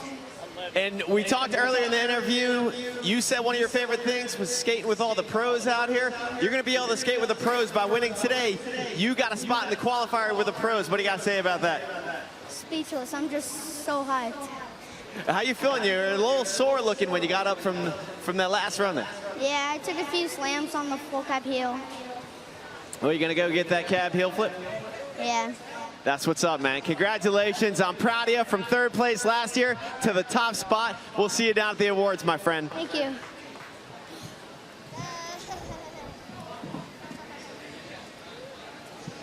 Right on. Thank you, DC. There's the proud Mary, the Queen Mary.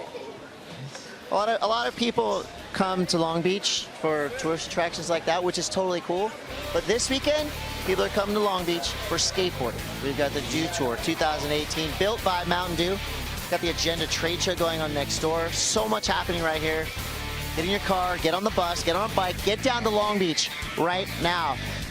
We're gonna give you some highlights right now for the AM Park Finals. This is the future and now present of park skateboarding. Again, an amazing mix of old school and new school. All these tricks done so proper. Such a cool opportunity too. These guys come out here skating against the other AMs, and then 1 minute you're like, oh, I'm just hanging out with my friends, and then the next you're skating with the best pros in the world. And I think it helps too that all of these skaters will tell you this park is just super fun. This is not like a challenge for these skaters. They love this thing. That's our guy, Gavin Bottger, AKA Skate and Bacon Beast. How tight is a Hot Wheels sponsorship when you're 11 years old? You just fill your drawers with Hot Wheels? Dude, you should see this gigantic track I have at my house. So there he is. You know, again, it was shocking when you saw it on paper. You have an 11-year-old competing against, you know, skaters much older, 14. You know, that the age demo goes from 11 to 21 here for the AM Park Final. Congratulations to Gavin Bottger, basically sealing the deal with his first run. What was it about Gavin's opening run that kind of put the judges on notice, that made them have to give out that big score? I mean, came out swinging, hit every single wall, took the foot off, 360s, 540s, coping tricks, kickflip indies. It literally had everything that you would want in a run. First run, and totally blew the judges away. Now, Blair, when you watched Gavin, you know, the consistency that this kid always has, he opened that first run, the 87.33, kind of gave him the luxury to do whatever he wanted for his final 3 runs. Almost looked like he just knew he had that thing in the bag. I mean, he's so young and he's so good and has his tricks so dialed. I don't think that even enters his mind like, oh, maybe I should showboat or maybe I should try something crazy. It just seems like too much of a focused contest terminator, you know? Yeah. Already at 11 years old, a contest terminator. We got awards coming up. Of course, we got AM Street to follow later this afternoon. Lots of action from right here in Long Beach, California. You are watching Dew Tour 2018, built by Mountain Dew. Do not go anywhere. More skateboarding to come from right here behind us, over there.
in a male-dominated sport is definitely like harder than being a man. But now that it's like 2018 and everything's much more equal, the competitions are having equal prize purse, which is a really big thing, and even contests that previously didn't even have a girls division are now having a girls division. I'm really fortunate to have girls like Lizzie and Nora who have really paved the path for people in my generation. I'm like unintentionally a part of like the pioneer aspect of women's skateboarding. There's definitely been like a bunch of women before me who've had it way harder, but I'm still in the beginning. When I first started skating, I didn't even think there was another girl skating. I didn't even think that existed until like I went to like this all-girls skate contest, and then I was like, oh, here they are. That was like my first introduction to like, no, you're not the only one. And there's girls out there that are killing it. First dew tour I skated in was in Oregon with the men's. And I remember I was like the only female to skate the bowl, and then Letitia skated the street. I wasn't intimidated because there was like a bunch of other girls skating as well, but it was more that in skateboarding there is that like age divisions and stuff, but no one's wearing the same things, no one's doing the same like things the same way, and everyone is just different. I mean, after seeing that, it definitely put a drive into me, like, all right, I want to get way better, because now I see everyone like trying to go for it, and I was like, all right, I'm gonna go for it too. So it helped me like kind of step up in a sense. To be around, you know, guys that I look up to in both street and park, all in the same place, it's pretty amazing. I definitely hope that I'm molding a path for future female skaters. Hopefully they see what I do and just take a piece of it and run with it, you know? I can't tell where it's gonna go, but I just know that it's probably gonna be so much gnarlier than like whatever we're doing right now.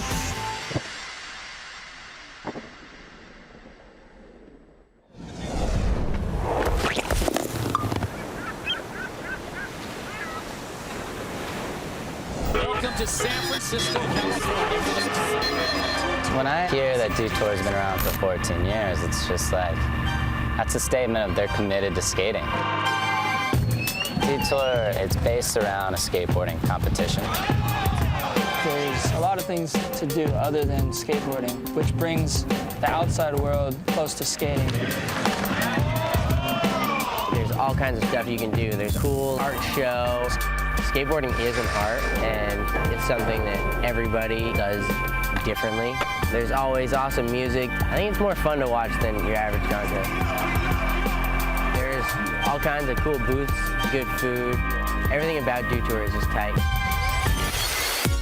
It's just a really fun weekend of everything that embodies skateboarding. There's not a lot of competitions like that. There's so much rich skateboarding history. Christian Hosoi and people back in the 80s brought contests to world view. Great run for Christian Hosoi. Look at that. Dew Tour's been through a lot in 14 years, and the fact that they're still pushing and they're still reinventing. Congrats to Team Blind, back-to-back champions. It means that it is really fun. It is a great contest, and that it means a lot to skating.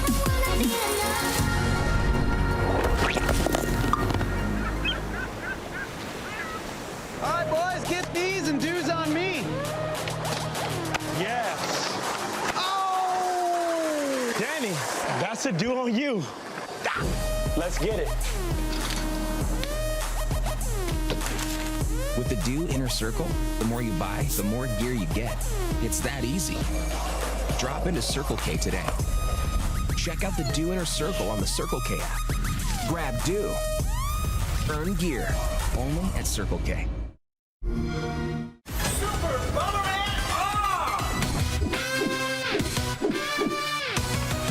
Hey, mission start. What are my next orders? I'm gonna blast my way through. How much time is left, Cortana? I'm gonna win this. Mission accomplished.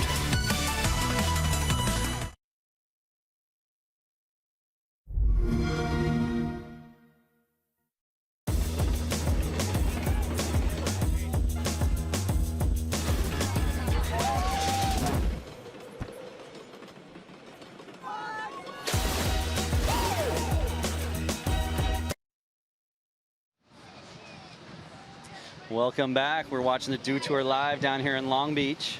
And joining us here in the booth is none other than veteran artist, skater.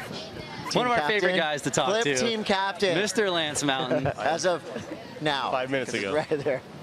Yes, yes. Lance is the flip team captain, which we'll get to in a minute. But first, let's talk about what we just saw there in the AM Park section with an 11-year-old winning it. Gavin, right? Yeah, Gavin Bottger. Awesome. Yeah, they're good to see skate, man. Yeah, we're watching them get their medals right now. Oh, right. Kelly, thank you so much for your time and for being out here and helping us out. DC's And down with there on the no podium. further But as we're saying, ado, Gavin, 11 years in old, third place. has 540s dialed, winning Put your hands contests. And I was together for asking you, Tucson, kind of Arizona, semi-jokingly, Liam Pace. how many contests did you win at 11, and how dialed were your 540s? No. 540s came way later. Competition came way later. Yeah. Yeah. So, yeah. It's amazing these kids are... One more Gavin time, had his let's hear it run. for your third place finisher, When he was practicing, Liam he had his Pace. run down. He really knows what he's doing. It's good. Yeah. Oh, All right, really? let's listen into DC down at the Second place. awards podium. Let's hear it for Tate Carew.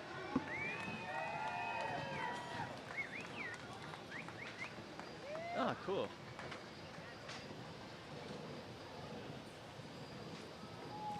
One more time, let's hear it for second place finisher, Tate Carew. Yeah, Tate.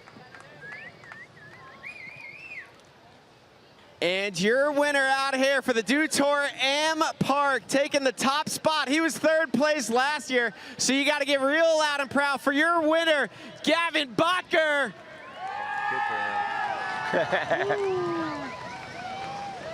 Yeah, and he's got a hipper. He's limping up onto that first place podium. He'll heal up before the pro division starts. One more time, let's hear It's the it best for part about being 11. 87.66 It only takes about 11 minutes to heal from a couple slams like that.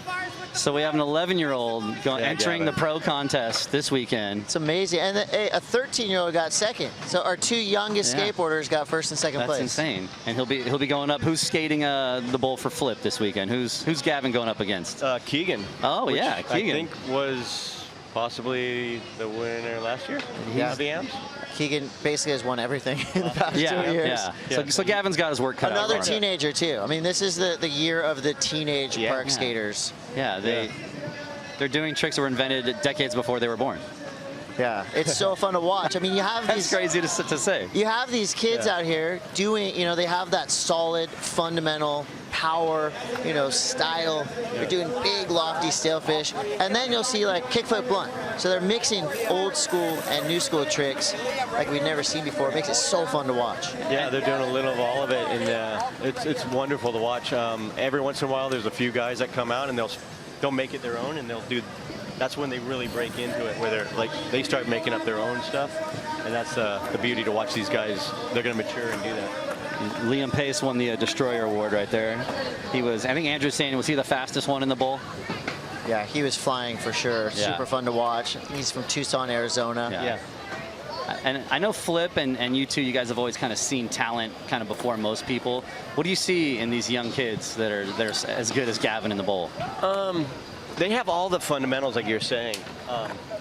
And typically, the real greats, they learn the fundamentals, and then they have that creative mind, or they step out one thing beyond that, whereas really the world goes, wow, I want to have what he has, which is a Neil Blender, a Tony Alva, Mark Gonzalez, and it's like, it's harder to step out as far as Gons did, but the guys do step out, and it's still like kids are watching this and they're looking at it like music, and they're like, I want that band, I like that style, I want to be a part of that.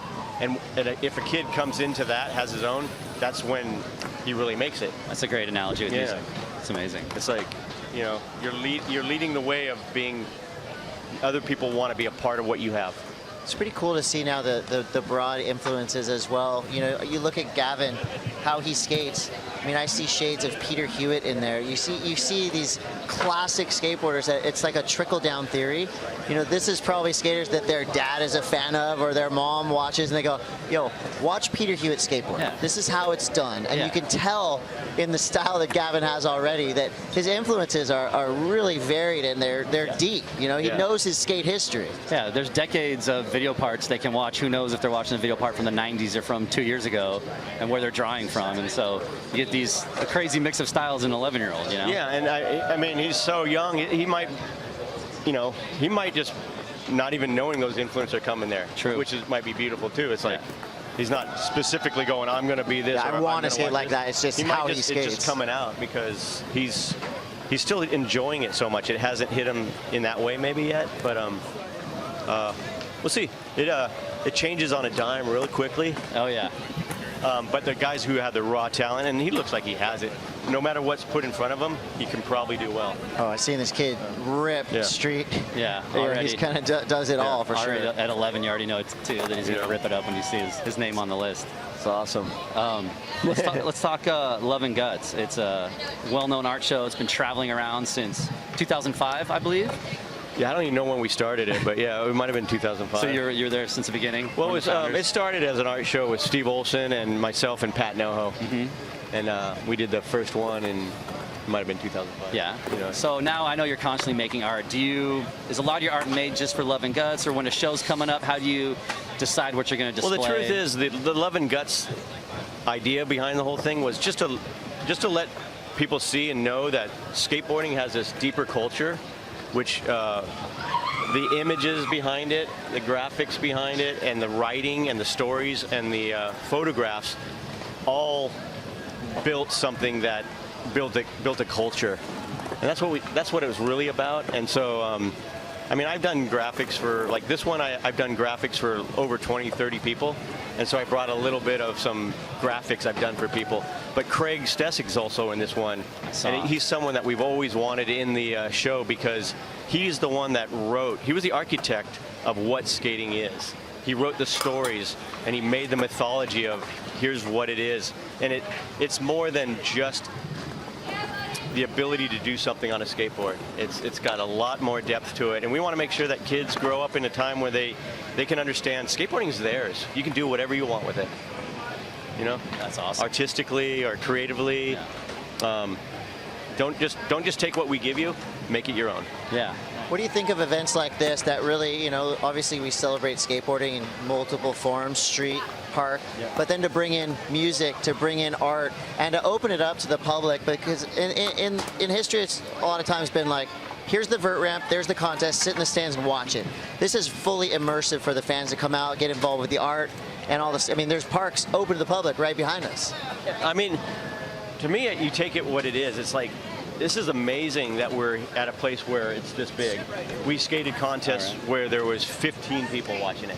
And to have it be at a place where so many people can see it, it just gives us the opportunity to let as many people to know, like, hey, be a part of this. We're going to bring the champ in, the champ himself. You can be a part of it. And get the trophy up here. 11-year-old so many people come Gavin Bottger. See what we've done our whole lives. It's amazing. Speaking of amazing. Congrats. Here we go. Thank you. Have you guys met before? Have you met my Lance? board hit him today. All right. Oh, okay. All right. That's how you met. Almost took him out of the event. Congrats. Give me nuts. That was incredible. Thank you. How are you feeling? Amazing. I'm just super hyped. Yeah. What's up with that new limp you got? You got some battle wounds from that 4 runs? The full cap heel, just I hit my back and my butt a few times. Definitely gonna be sore tomorrow. Yeah, but not too sore because you're competing with the pros. You're competing against 25 of the best park skaters in the world. That must feel pretty cool. Yeah, not to psych you out at all. It's no pressure. amazing. He's not phased. I'm so hyped. Like, it's like no pressure at all because like you're just there and you're hyped to be there to have fun. We're happy that you're here because that was amazing to watch. First run, pretty much just put the whole field on notice that you're here to win. So what did it feel like to get that first run, get the 87.33, know that you set the benchmark right there and you only had up to go and you're basically fending off the rest of the field? Yeah, it felt amazing. It was just like, I was just super stoked to land my run. Nice. Is it hard to make another run after you know you did what you're supposed to do? Not really. It's just like, it's almost like the pressure is off and you're just gonna try and just do your best tricks. Yeah. We were talking about your influences, and I was throwing out influences, Peter Hewitt, people like that. But who do you watch? You know, who gets you fired up to skate and do what you do out there? Who gets me fired up to skate is mainly John Cardiel. Good answer. Yeah. Great answer. Nice. How'd you like the bowl out there today? The bowl was definitely super fun. It was like, I think it was a little bit better than last year. But yeah, it's because it's like super tight and I can keep my speed in it. Yeah, nice. Nice. What do you want to be doing in 10 years? Skating still, having fun. How old were you when you learned 540s? I was 8 years old. 8 years old? Yeah. 8 years old. How old were you, Lance, when you learned 540s? I learned 3 months after McGill did it, and McGill made it up. I was 24. Wow. So I had skated, I had skated for about 14, 15 years before the trick came out. Yeah. Yeah. Wow.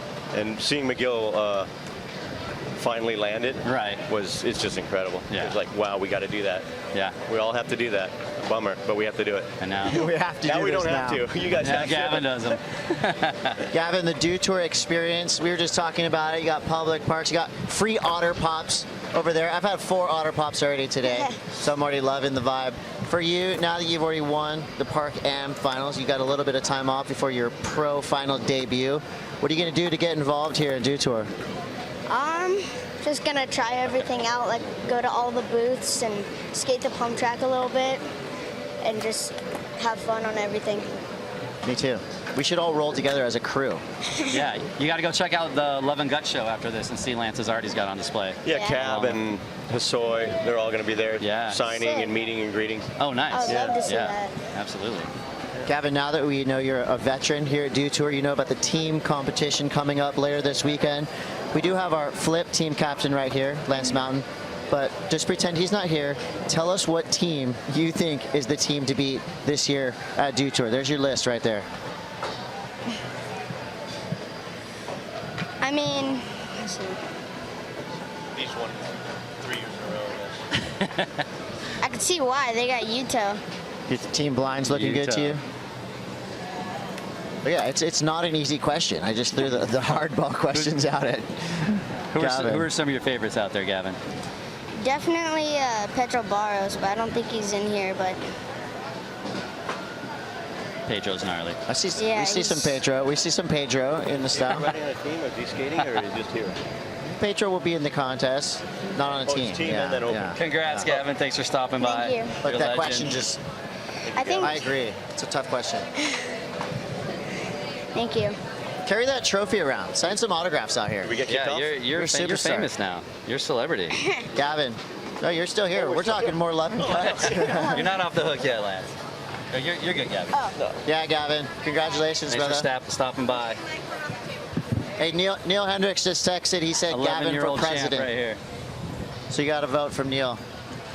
Oh, they must be having so much fun together, like him and his kid, the young guys just riding, because it's like when you're at that age and everything's clicking and it's just, you're still playing, it's the best, The longer you do it, the more you start things getting We're trying weird. to tap into what he's feeling. Yeah, but then you get over that hump. We got over that hump and it's all free again, so. But it's a good time when you're just firing off with your friends and you got this friendly competition. We've got a camera over at Love and Guts, so let's. We got to go over there and let's talk art and see what it looks like they're setting up maybe for a signing today. Yeah, no, we have to do it at 3. Here in beautiful Long Beach, California. And that's whose art? Is that Christian's art right there? Those prints? Christian has prints right there. It's kind of dark. As you go in, there's the cab stuff. Right. That one on the end right there is Christian's dad, Ivan. Right. Pops the soy. He did a piece. And Steve Cab has paintings and almost like comic book type characters he's been doing lately. He has some paintings and prints too. It's kind of like hot rod art style. Yeah. I like the concept there. Do you guys get assignments, or is it kind of just put together what you want to show off here at Dew Tour? What's the overall concept with Love and Guts show? The Love and Guts show is just supposed to be a group of guys that were a part of the original bull riding, and mostly bull riding, but it was like at that time in early bull riding, when they decided to have competitions, you had to be very creative to place well. And so people were constantly coming up with a new trick or something. And it was very based on image and graphics and the whole part of it. So it's like the concept is really just to show that skateboarding as a whole has deep roots, and it's a little bit more cultural than just it has, you know, arts and writing and creative side to it. You know, I mean, all the right guys. Neil Blender should be in it, but we can't get him to ever come. Neil Blender was so creative at its time. And he led a whole new group, Craig and these guys. Steve Olson, he was the guy that brought like the punk look and the punk feel and the Vivian Westwood type of aesthetic to skating. And so it's kind of celebrating all these places in skateboarding, and new guys are doing it, you know, Mark Gonzalez, and it's just, we're trying to keep the, hey, skateboarding is creative, and like, go with it, whatever you want to do. We want to show that, you know. What was it about that era? It seemed like a really creative, explosive time, and everyone is really drawn to art. Well, I mean, I think because it was so young, it was drawing creative minds. So the artist type were drawn to it because they could, when we started skateboarding, we looked at everything and we're like, oh, there's what it is. There's the rink, or there's the arena or whatever, and here's the rules. And at that time, people were looking to see, what is this? And this was a wide open canvas for us to go, hey, we can make our own arena, we can make our own rules. And so the creative ones were drawn to it, and they flourished because it was so young. Once it's a learned thing, I've always said this too, like Tony Alba and his crew started riding empty swimming pools. And so we all wanted to do it. By the time we actually had competition in pools, there was a whole generation, like the Tony Alva generation couldn't compete because it was too late. Right. They were doing it so far ahead. And so skateboarding is easy to, like the 540. Once you see it, so easy to learn. Yeah. But it took 5 years of everyone trying it. The 900, Tony, 10 years to learn. So it's, yeah, I don't know what I'm talking about. Yeah, it's the same in street. Like no one, evolution of skateboarding. No one believed the rails that Pat Duffy did could be done until he did them, and then it's a lot. I think the creative mind starts it, and then the creative mind moves past, and then the one that has learned can kind of come and do it better pretty easily. Yeah, which is a trick to see. The next creative guy is off doing something else. Yeah. And that's the beauty of skateboarding, because it is the kids. Yeah. It's never been ours. True. It's been, Stesic wrote something a long time ago in a quote, and it said something about all this concrete being here for thousands of years, but it took an 11-year-old mind to know what to do with it. That's incredible. And that's the soul of skateboarding. As much as it can be anything, we never get to own it. It's the kid that's saying, here's what, it's mine, and I'm going to do what I want with it. And then we go, oh, let's do that, or let's follow that. And at some points, we got to be the kids, and that's going on. And that's the beauty of skateboarding. It's very creative. Forever. It's very artistic. It is beautiful. And I want to thank you, Lance Mountain, for stopping by. We're going to see you all weekend skating in the best way. Love and guts, signing autographs, showing the art, leading the flip team, hopefully to victory this weekend. Yeah. And start skating, never stop, do what you want with it. It's the best thing. What he said. Yeah, Lance. Thank you guys, man. We'll be back in a minute with more. Blair, get in there.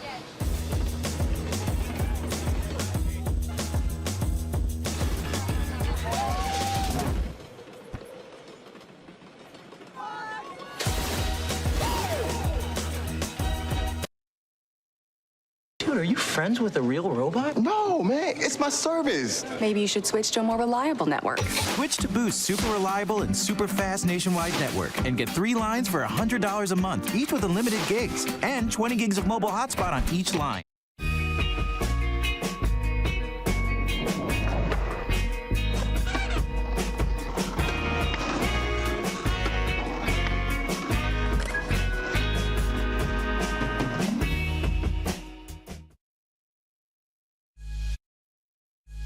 In a world where you're judged purely on what you create, Secret Walls sets to define the truly exceptional from the great. Over 90 minutes, 2 teams of the best in illustration go head to head. We're gonna destroy. Armed with only black paint and a white wall, these teams must create the most impressive battle mural to destroy their opponent. The crowd judge the winner, and the rest, as they say, is history. Welcome to Secret Walls.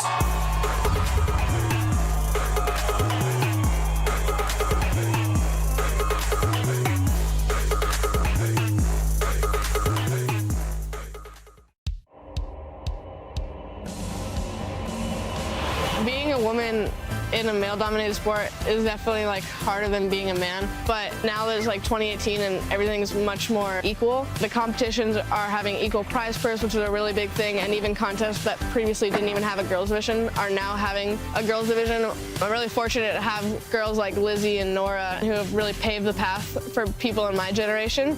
I'm like unintentionally a part of like the pioneer aspect of women's skateboarding. There's definitely been like a bunch of women before me who had it way harder, but I'm still in the beginning. When I first started skating, I didn't even think there was another girl skating. I didn't even think that existed until like I went to like this all-girls skate contest, and then I was like, oh, here they are.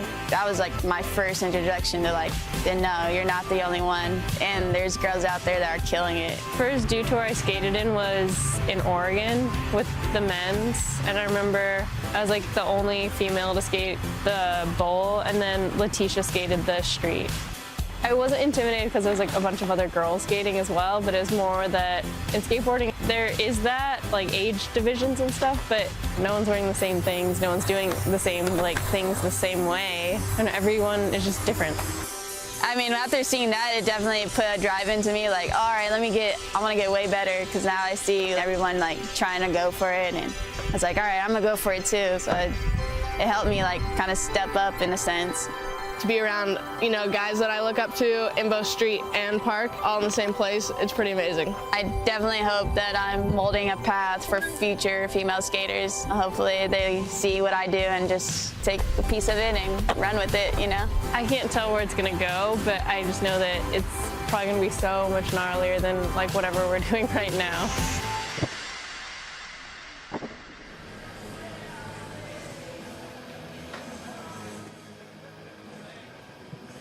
And welcome back to Dew Tour Live. I'm Blair Alley with Andrew Cannon, and joining us in the booth, Alex White, Vanessa Torres. Thanks for stopping by. Yes, sir. Thanks for having us. Awesome. So you guys checked out the Am Bowl contest. We just saw Vanessa. You were judging it. Yes, I was. Were you there? Did you go there? I watched. Did you? Yes, I did judge it. I didn't realize that I was going to be judging it until I got a phone call moments, like literally right before it started, that they needed me. So that's why we need you here. We can put you anywhere and you get the job done. I'm trying to make it all happen. Veteran. Yeah. Yeah, you're the reason an 11-year-old won, Vanessa. I did play a part in that, yes. He was undeniable. I do not, don't have any second thoughts. How small his board was? I didn't, but I saw how small he was compared to his trophy. It was cute. He's amazing. We're probably the same height. Yeah. Yeah. What do you think about that? You know, I mean, look at how young the kids are out there. They're like 11, 13, 14. Does that trip you out? That the transition stuff is so young, whereas the street stuff is a lot older? Is it though? Is it really that big of a difference? I feel like it's, for me, looking at that, it seems very much the norm these days, that they just keep getting younger and keep going bigger. And that's the first time I think I've actually sat and watched any sort of park as far as like the men's side of things. Here's a look at the winner, the winner Gavin right there.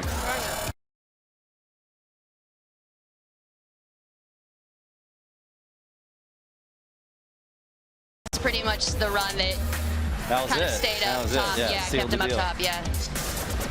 And then. Yeah, what'd you guys think up in the judges booth when you saw that first run? Was it just like, wow, this has got to be a high score? Yeah, consistent and hit everything, lip tricks, airs, like, everything. So he put a good run together and kept him on top. So. Nice. And Alex, tell us what's new this year as far as the women's competitions, park, street, amateur. Yeah, well, this is the first year Dew Tour is doing women's park, women's AM park, presented by Nikita, and then they're doing the women's pro street on Sunday. So. Yeah, 3 women's events. Oh, 3 women's events coming up. Nice, that's incredible. Why do the women look like they're having more fun than everyone else? Why do we look like we're having more fun?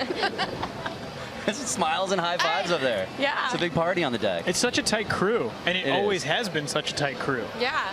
I think we're really happy to be here. I feel like the women have arrived. Like we're really, there's really like a deep talent pool. There's so many girls. They're coming from all over. They're getting lots of exposure. They're getting sponsors behind them. So for the first time, they can make a living. They can concentrate on skating 100%. They can make a career out of this, and they're loving every minute of it. Yeah. At a lot of contests, it's like the same purse for men and women now, which in the past hasn't always been the case. Yeah. And that's huge. Yeah. It's great. Yeah, it's amazing. Yeah. Who should we be looking out for this weekend? Any new young guns out there on the scene, or anyone that's really just like stepping it up? Okay, so I think it's safe to say that Alex and I both are. I'm definitely rooting for Jen, especially. We're not judging the contest, so we can root for some people. Okay. But no, we're definitely not judging it. But we lived together for a while, and I've kind of watched her skating just progress and blossom, and just her as a human. And I think going out and winning SLS London Open was a huge accomplishment for her with all the hard work that she's been putting in, and having the opportunity to actually showcase what she's capable of as far as competing. And yeah, I think she's definitely somebody to look out for during this contest on Saturday. And you guys are announcing the contest. Yes, we will be taking part. Yeah. Awesome. Who better? What other skaters were you? Did you have your eye on, or did you want to talk about? Nicole House. Yes. Nicole House is so fun to watch. She goes so big. Her backside ollies are like, you don't know if Nicole's going to make it or not. So I think everybody kind of leans to the front of their seat as they're watching her drop in. Like, she's either going to go or she's going to slam, and it's just really refreshing to watch somebody who's like just throws caution to the wind, goes for it, and makes it look so good. I mean, she grew up with a vert ramp in her house. Yeah. So Nicole House had a vert ramp in her house growing up.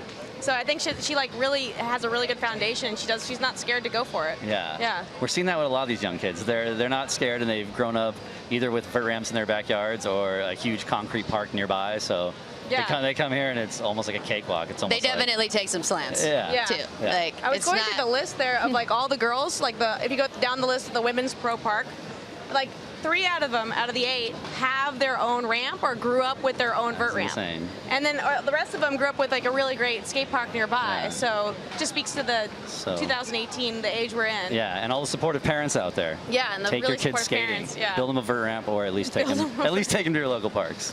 And then Hannah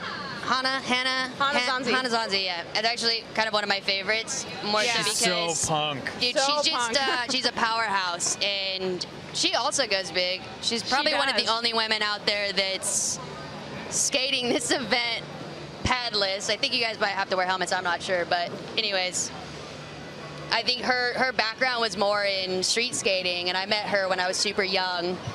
And we used to skate together. There was a truck company, Grind King, back in the day. We both termite, all that stuff, whatever. And we skated together when I was younger. And then I didn't see her for a long time. And then she came in a couple years ago and just killed it at, I think, Van Doren Invitational. Right. Just won. Swept it. And then she's actually just really exciting to watch because she brings something new or totally different than I think all the other girls bring to park. So it's fun. Any surprises? Any dark horses? Someone that just might make an unexpected win here this weekend, or at least make some noise? What do you think?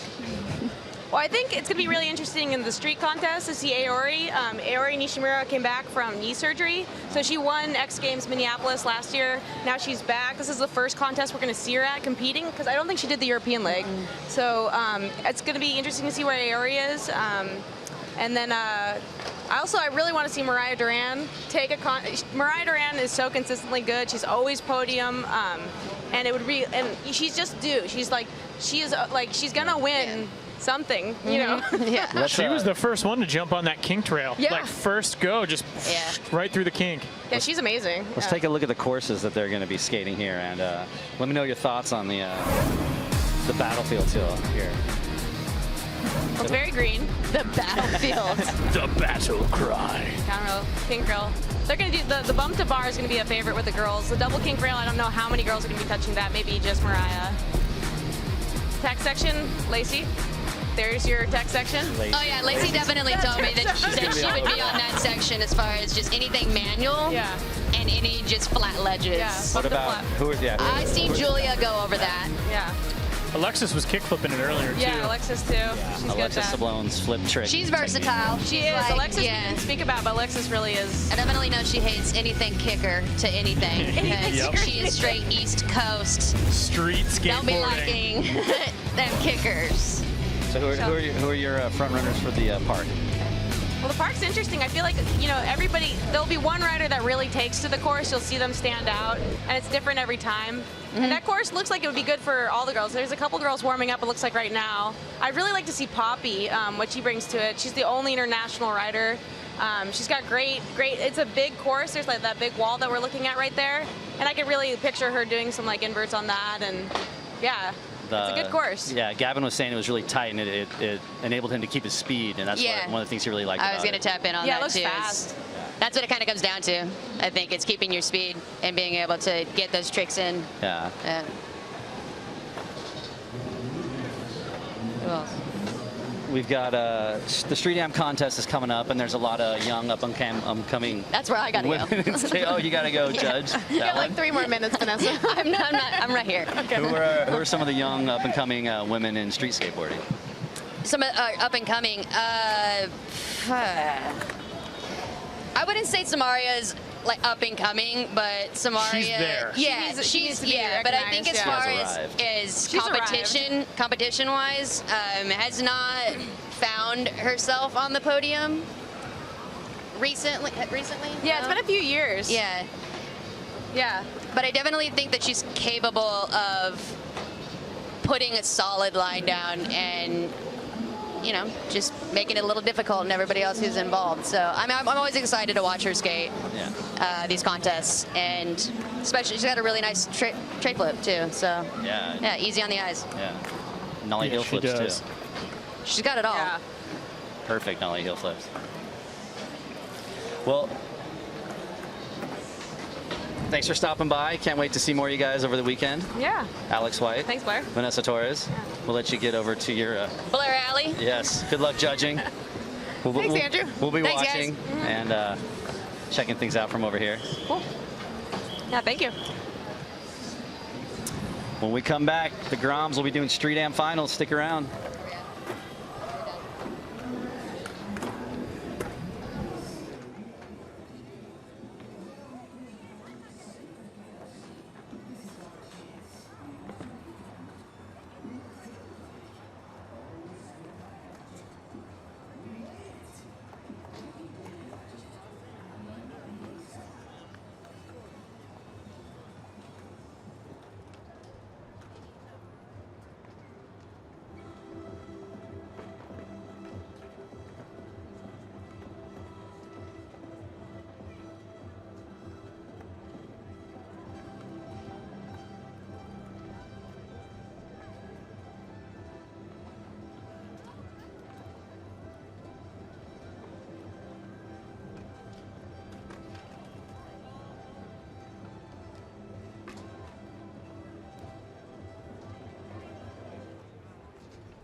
know, they got kind of crazy out there.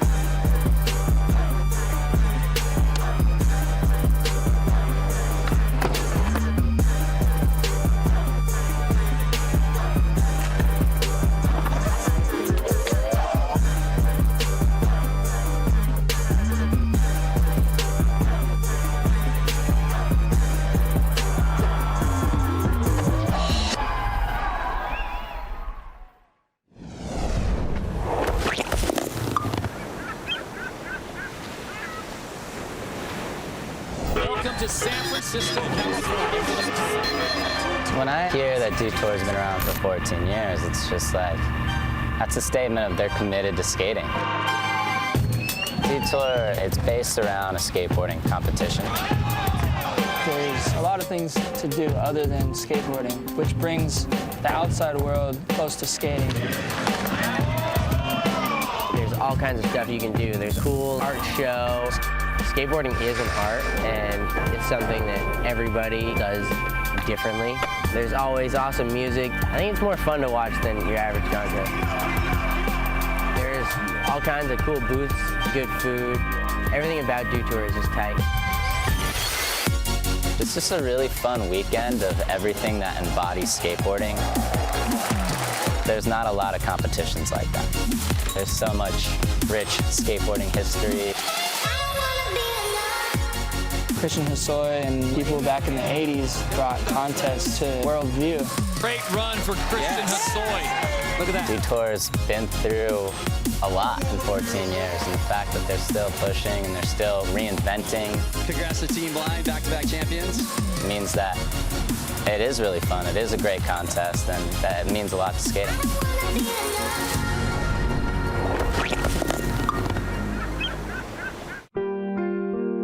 Yeah, most of the guys I hire are skateboarders. That's really how I get the longevity out of them, is because it's not just a paycheck. It's actually it's a passion of theirs. Been skateboarding for 20 years. Been building for about 5 now. So doing this is a dream job. Our designer comes up with a design. They've changed it a bunch of times. We build as much as we can at the shop. We load it on a truck. And we bring it here and we offload it and start putting everything together. You have to know what's gonna work and what's not gonna work. Sculpting a perfect bowl, it's true art form.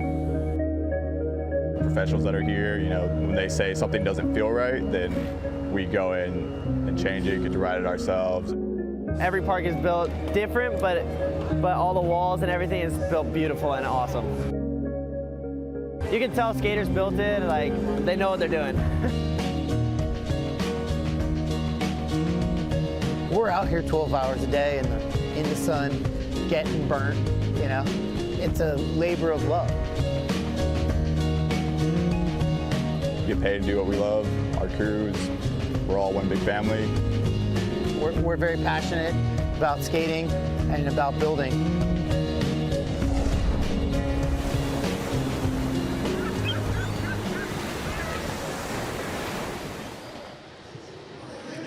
Welcome back to Dew Tour 2018. We are live from Long Beach, built by Mountain Dew. We've already seen Am Park go down, and coming up next, Am Street.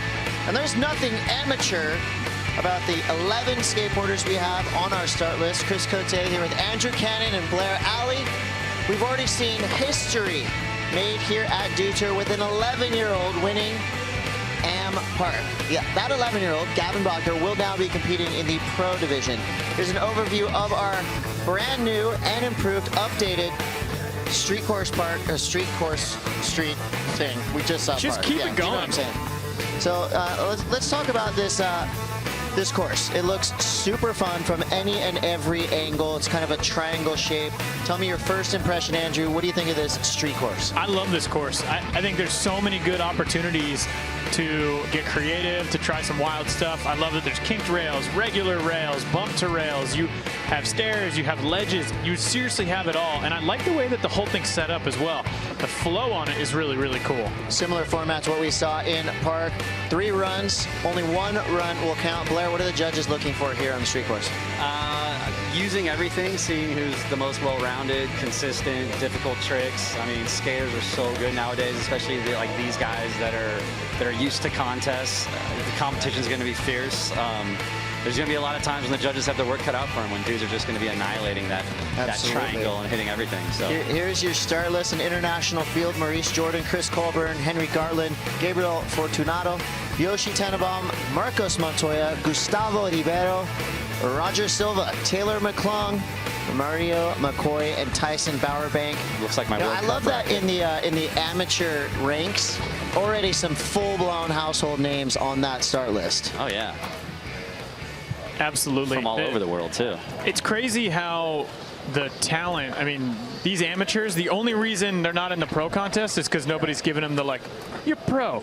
Just, you got a board now. Because it's crazy. I mean, the difference in, like, level of skating, I think the big difference is confidence. You know, in the end, is a lot of these guys are coming out, they're kind of like really just kind of getting their sea legs, whereas if you look at the pros and they come out on that course and it's a completely different level of confidence that you see. And just like in our Park Am event we just saw, one of these skaters in this 11 skater list will be competing in Dew Tour Pro Street. Blair Alley, throwing you under the bus here. Who is the favorite? Let me know. Going favorite, into let this me look at this I'm list. throwing it right out there. I'll tell you right now. Who's consistent? Yoshi Tannenbaum, always insane. Marcos Montoya. You know, Andrew, how good he is. Oh, Marcos Montoya is unreal. Yeah. Oh, Tyson Bowerbank. That guy has been annihilating AM contests for years and years.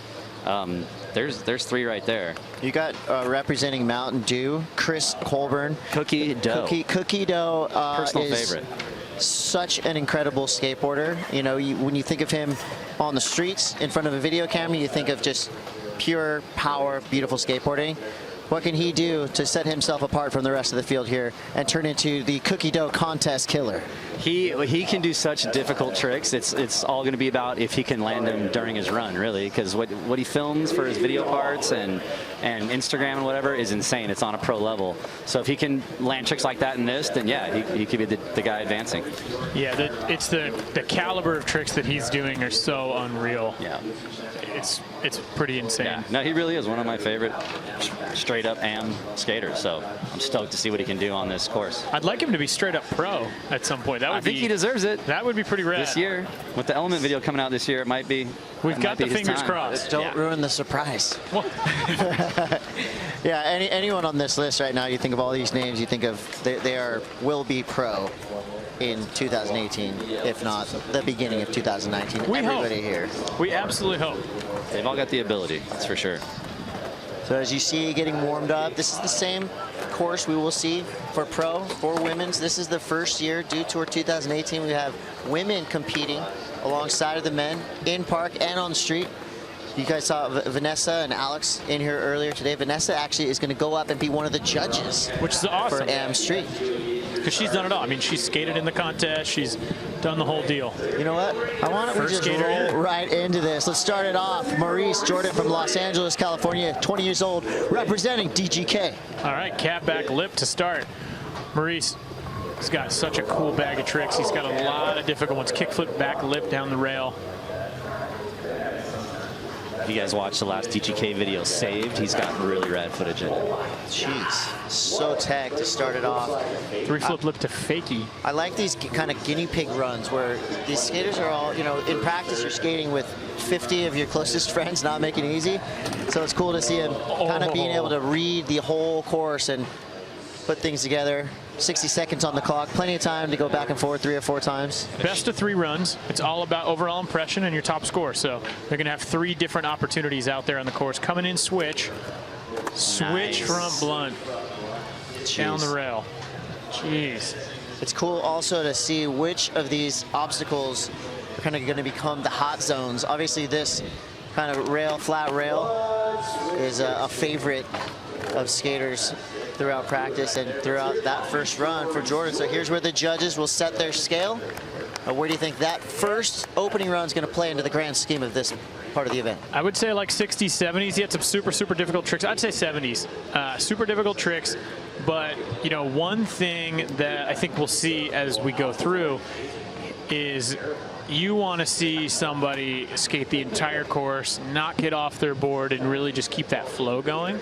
And he did do quite a bit of turning around, but the caliber of tricks that he's got can elevate that score. Here's another look. 360 flip lip slide to fakie. He made that look so basic. That was rad. The switch front blunt was beautifully balanced. Yeah, that was a really difficult trick, and he did it so smooth.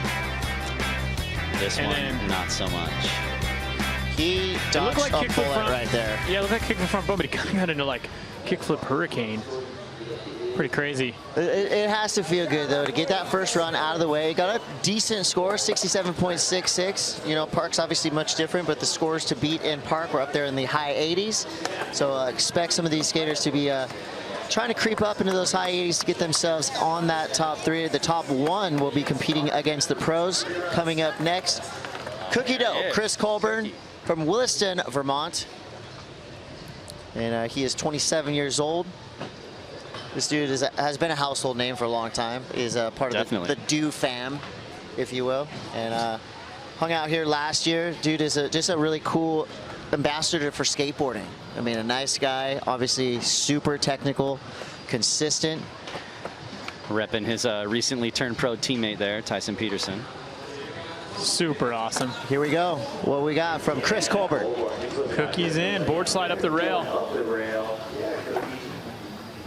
Nice little backside air. Coming at the bump to stairs. Oh, the scooped back 3. You can see it all with that back foot. Already we're seeing kind of a different, a different look. We had that tech, kind of a little bit slower getting from obstacle to obstacle with Maurice Jordan. Here we've got Cookie Dough now just flying around this course. Oh, I like that. That was subtle. Yeah, it was subtle. It was like a whisper of a trick. Careless whisper. Did you say careless whisper? It was like a whisper. Oh, like just diddling the tail bit. Diddling whisper? Oh, that was so sick! That was so awesome! What a cool transfer. Where did that come from? He's a Wildwood man. Yeah. He's from Vermont. That was shocking. That is what the judges are going to be looking for. One of the coolest things I think we'll see all day. And I like that he is going fast. Oh, so close! What a run! Going for a perfect 10 right there. Andrew and Blair almost fell off the set. That was so rad. We're still reeling from that sideways 50-50. You know what, though? What's so cool about that is he did it first try in his run, in the first run. So now it's not like you see him try it and you're like, oh, I hope he makes it in the next one, and then he goes through each run, not make. It's like, boom, he should smashed just do completely different runs every time. Well, he can. He's that's creative. for sure. Exactly. He seems like the type, right, with no plan. Yeah, he's which crazy. I like. So I think that's going to be real. That's going to give the judges something to think about. And then down the stairs, that was so cool. Now that should not be possible when you think of physics, right? Going straight up.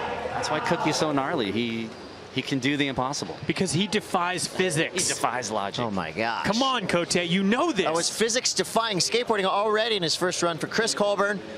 Oh, look at that. Yes, 85.33. There you go. Well deserved.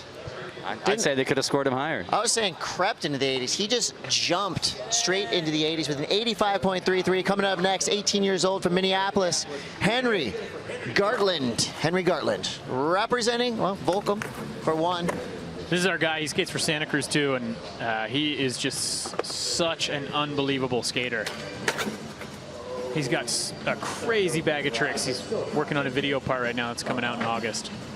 So when you look for the type of skater that you want to add onto the Santa Cruz skate team, what about Henry gets you excited? It's the purple hair mainly. It's mainly the wild look. Now, you know, he's just a super determined, really good person. It's awesome. He's kind of the complete package. We're so thankful to have him on the program. And he's got a nice back 3. Yeah. As I just saw right here. Solid back 3. 18 seconds left. Now, do you get points taken away for getting off of your board, or does it matter? I think it just depends where.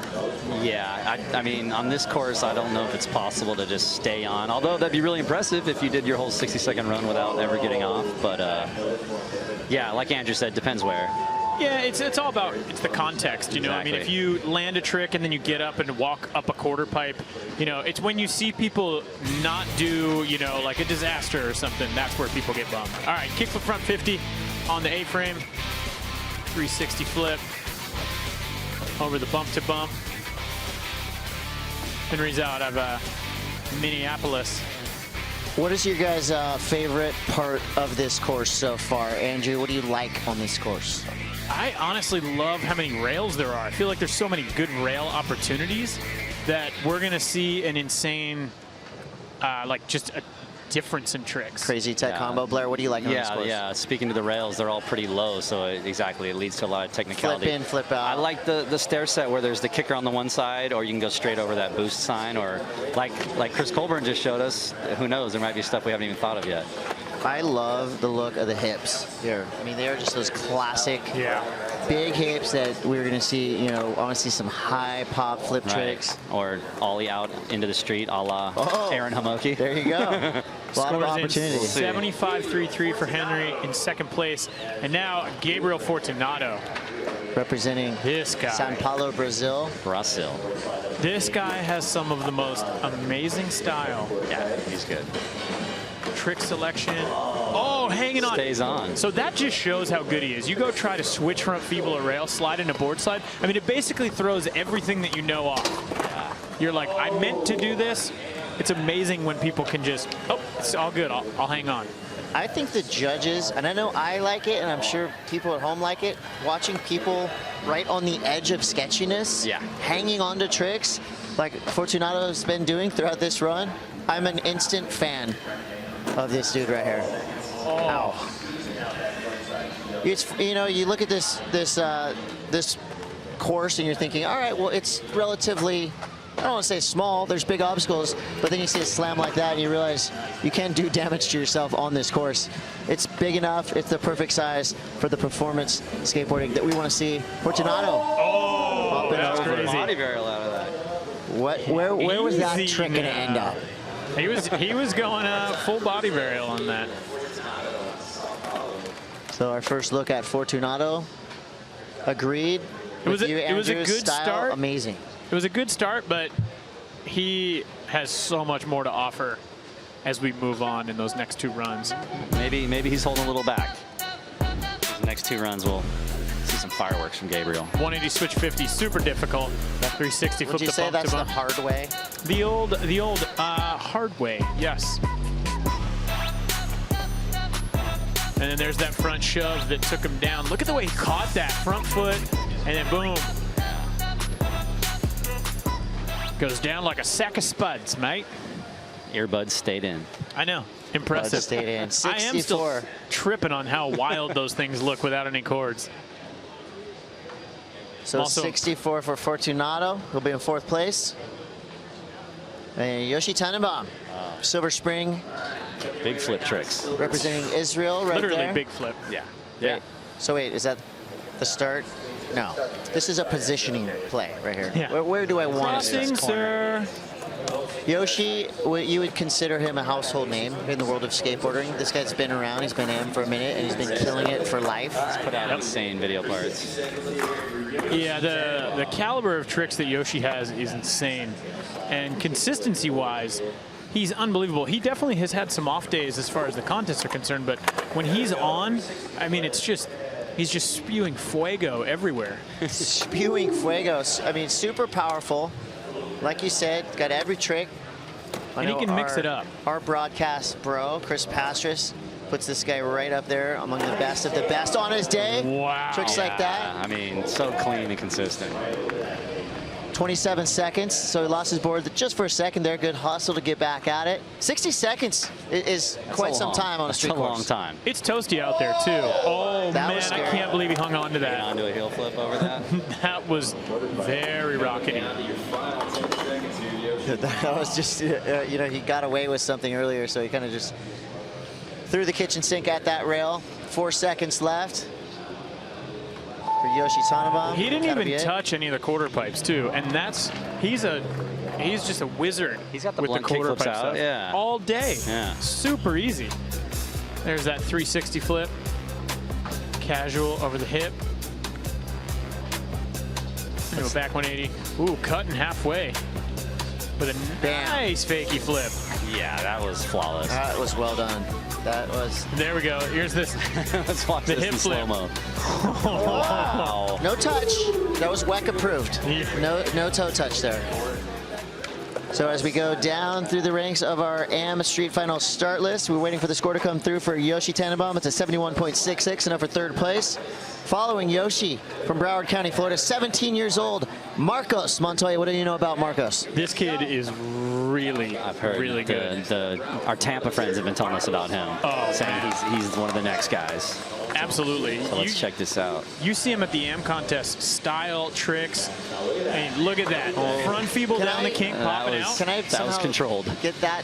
You want to harness that a little? Trick. I don't know. That was so good. Oh, look at that.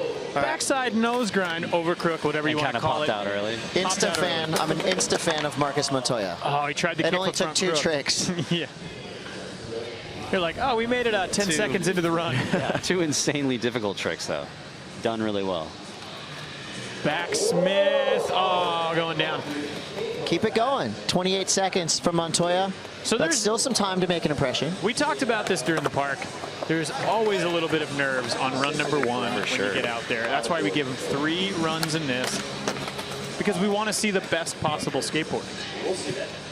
10 seconds for Montoya. Most likely he will call it a run there. He's got 2 more opportunities after this. Maybe he'll give us 1 more trick. Half a trick. That's okay. He's going to save it for the next 2. Repping shake junt flip. Montoya. Yeah, flip has always found talent. This is at an early age. 2 highlight package tricks to Look at start that. us off with. That was pretty. Super well done. Popped out early. And then another look at this. Fully popped out. The control on that. That's exactly how you want to do it. Is unbelievable. And that, I wonder if that rail's too low for him. Coming off that bump, that rail's kind of down there. 1 of 3, 52.66, but we've got 2 more runs ahead. I'm expecting big things. I think if he can stay on. that's just foreshadowing right there from Montoya. More to come. So coming up next, representing Portugal, Gustavo Ribeiro. Comes from Lisbon, 17 years old. This dude is a machine. Yeah, he has some insane tricks. Flip into everything. Yeah, this guy knows super technical. Knows how to put together a winning run right here. And there we go. Nice nose blunt. You know, does it perfect. Landing bolts, 42 seconds, plenty of time. He's so good at contests, he might just kind of do a run where he knows he can land everything first, get that, you know, solid score, and then just start 360 flipping into all these tricks later. Oh, you mean like right now? Yeah. But after he hard flips Yeah. off the stairs, so. Next run will be to nose blunt. So far, the perfect run for Ribeiro. 19 seconds, stays on. Board. You can see he's just kind of amplifying technicality right now. And he's got this time to 60 seconds. Oh, going for the bigger spin flip. He front knows board. exactly how many tricks he can get in. Oh, he's 60 fired seconds. up. He wants to finish strong here. 2 seconds left. This would be last trick. How dare he get it in not before get the in. end. Crook nollie flip. Near perfect. 99% perfect. One fall in 60 seconds. He's got 60 seconds programmed in his brain. He knows how much time he has. He's skating for Jart out of Lisbon, Portugal. Yart, our friends. Yart. Our friends in Spain, Yart Skateboards. Yart. Now I'm embarrassed. No, it's going to be The fine. American pronunciation is Jart. You're- It actually hey. is pronounced Jart over here. He threw me off with skateboarding like that. He just discombobulated my whole brain. Everything went awry. Big spin front board, down the whole rail. Well, the most technical run so far. Boom. The most complete. Only 1 trick missed for I'm excited Gustavo to see Ribeiro. where that score comes in. At 81.33, second place. That means Colburn still in the lead with the 85.33. So Gustavo will have 2 more runs to try to creep up into those mid to high 80s to potentially take Chris Colburn out. But we have more skateboarding to come. And coming up next, we have Roger Silva from Barcelona. You see kind of a little shuffle around. Okay, where are these skaters going to be taking off? There we see Roger Silva, 29 years old, also from Yart Skateboards. Roger on course. Nice nollie crip to start. Going for that nollie backside flip. Lives in Barcelona, representing Brazil. 2 skateboarding powerhouses. Switchtail 270 down the rail, super difficult on a round rail. Apparently not for Silva, because he made that look super easy. He's 29 years old. He's got some experience. Switch 270 front board. Sorry. At what point in a 60-second run, if you've fallen twice, you kind of just go, okay, this is a throwaway run, concentrate on the next run, maybe get a little bit more practice. 20 seconds in, 30 seconds in? Yeah, I mean, I think 2 falls pretty much seals your fate. You know, you have 1 bobble, you go back, you make up for it, you'd be all right. But 2 is definitely tough. Looking for the big finish for Silva. He goes down. That will be a throwaway run. Say that 10 times fast. Thank you, Andrew Kennan. You got it. Yeah, so Roger Silva, that'll be his first run. Coming up next, Taylor McClung from Huntington Beach, California. Taylor, part of the McClung trilogy. I mean, you hate to just always have to mention brothers and sisters, but that's a dynasty right there. The McClung family of rippers. What do you think Taylor's strengths are going into this park course? He's got great style. He's got a great attitude. Let's look at some replays first. Let's not blow right past Roger Silva. Switchtail 270. Couple highlights in there. If he puts that run together, that'll be a solid score. There was that attempt at the front side flip. Just unable to make it happen. So the score is going to come in 49.66. He's going to look to those next 2 runs. He kind of had a face that, right, like a disgusted look. Maybe he saw the score. He's like, ew. Why? He was all mad. Good. Get mad. Bring it. Yeah. Bring it to the park. Taylor McClung from Huntington Beach, California, 29 years old. Taylor's just such a good guy. Super excited, stoked. He's got great style. Backside flips. He's got mean backside flip. Coming in hot, too. I like to see fast skateboarding. Ooh. And Nice precise pop shot. skateboarding That was like a that. good combo. How much weight do the judges put on speed here in the street course? Oh, that was so rad. Flip. Oh, yeah. I mean, speed is a huge factor in your overall score, I'd say. Speed, style, trick difficulty. And the judges are scared themselves, so everyone loves someone who skates fast. Yeah. It just adds like a whole element of danger, you know? I mean, if you go and you try to, 360 flip a rail and you're just going, slow, yeah, it's cool. But you're not going to slam and bust your face the same way as if you throw in those extra 2 pushes. Yeah, it makes everything look better. Oh, using the rail for what it's there for, support. I like that up rail skateboarding has gotten more popular. Probably in the past 3 or 4 years, up rail skating is the new down rail skating. It's a thing. It's legitimately a thing now. It's not supposed to happen, but that's why we like to see it happen. Make the impossible possible. McClung, time flew by for Taylor right there. Some shining moments. Probably not the full run he wanted to put together, but some definite highlight tricks in there for Taylor. It was a good start, though. Solid base. Yeah. A foundation to what could be a glorious. 2 highlights here for McClung.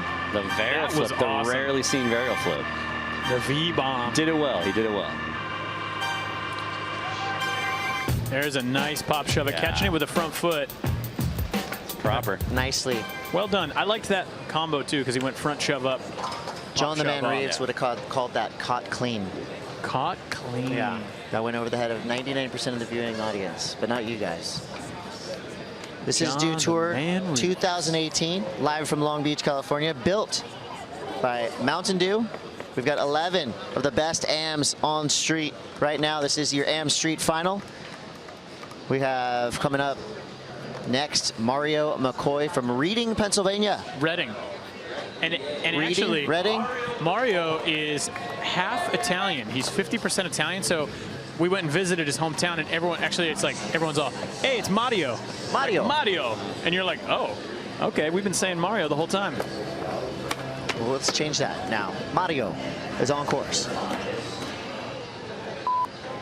Give me what you like about the skateboarding that we see from Mario on a daily basis. This dude has one of the best kick flips I've ever seen. Yeah, he can take that into any trick. Yeah, really. Oh, he's just struggling out there right now. He's got both his parents there, maybe making him a little nervous. Yeah, when this guy kind of gets into it, he is really on it.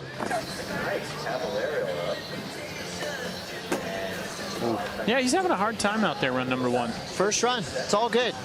You can throw away 2 runs. As long as you have 1 good run, we only take the best run. It's so all best of 3. about the 1. And you can fall mid-run, get back up, and still win this contest. But then again, he just kickflip front nose blunder to rail. So, yes. So you know, one of the having tricks, a tough day, but yeah, one of the tricks of the day. And he's got 2 more tries. Mario McCoy from Reading, Pennsylvania. 22 years old, representing Santa Cruz.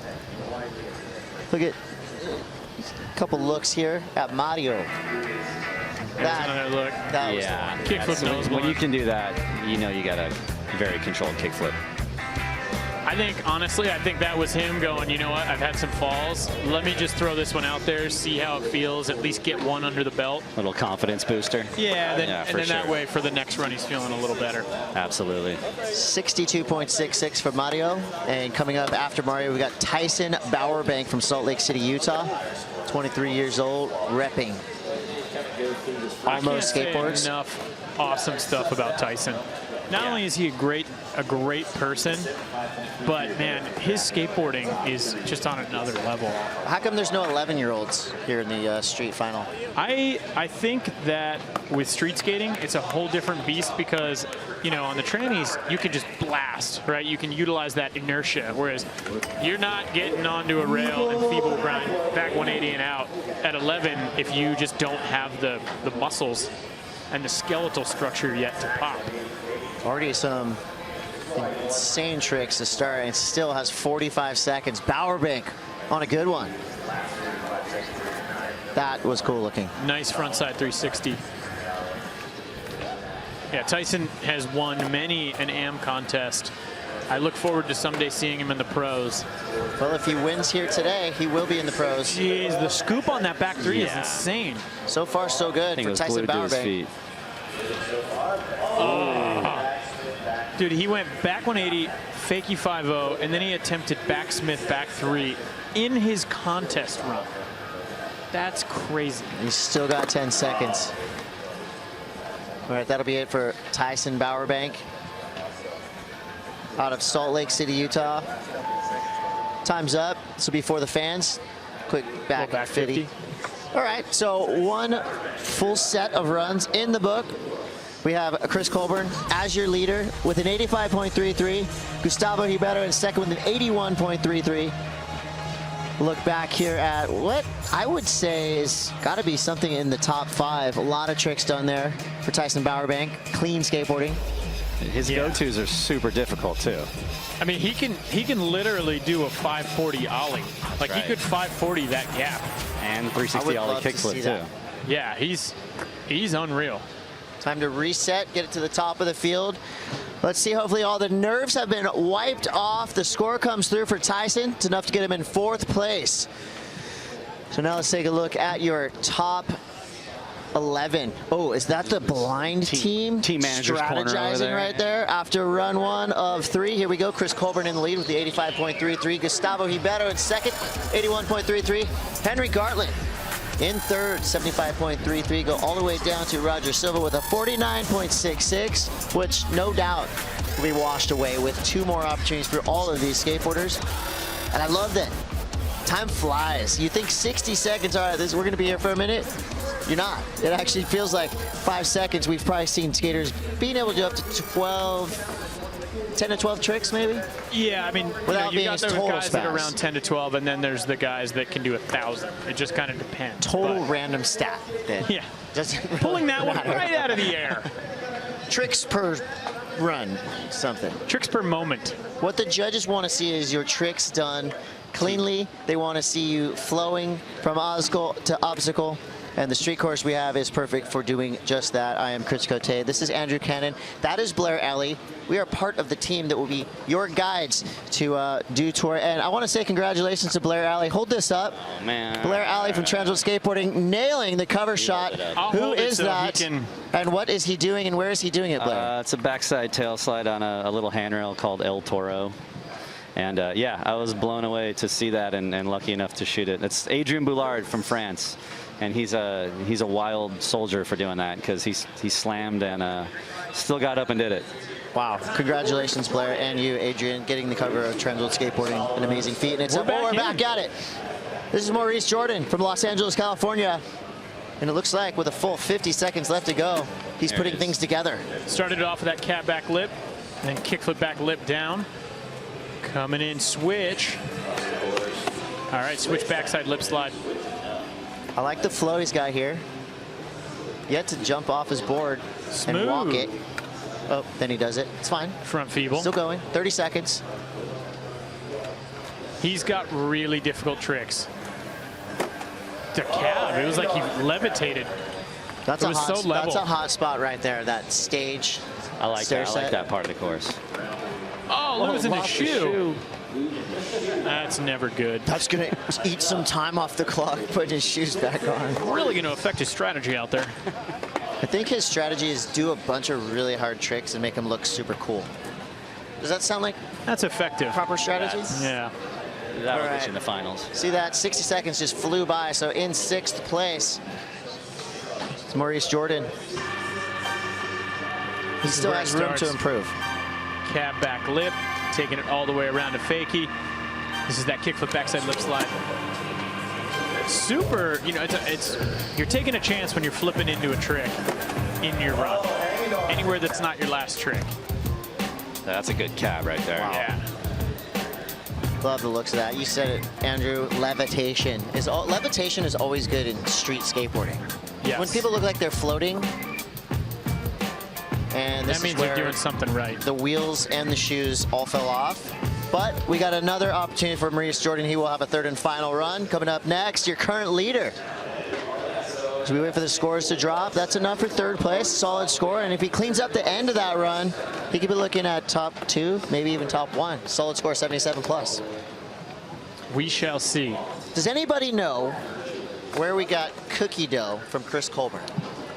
I don't. That's just always been his nickname. No, I think it had something to do with they would go pick him up, and his mom would always make cookies. Ah, that would ensure a pickup on the sesh for sure. Yeah, and so I think it had something to do with his mom making cookies, and everyone just started calling him Cookie.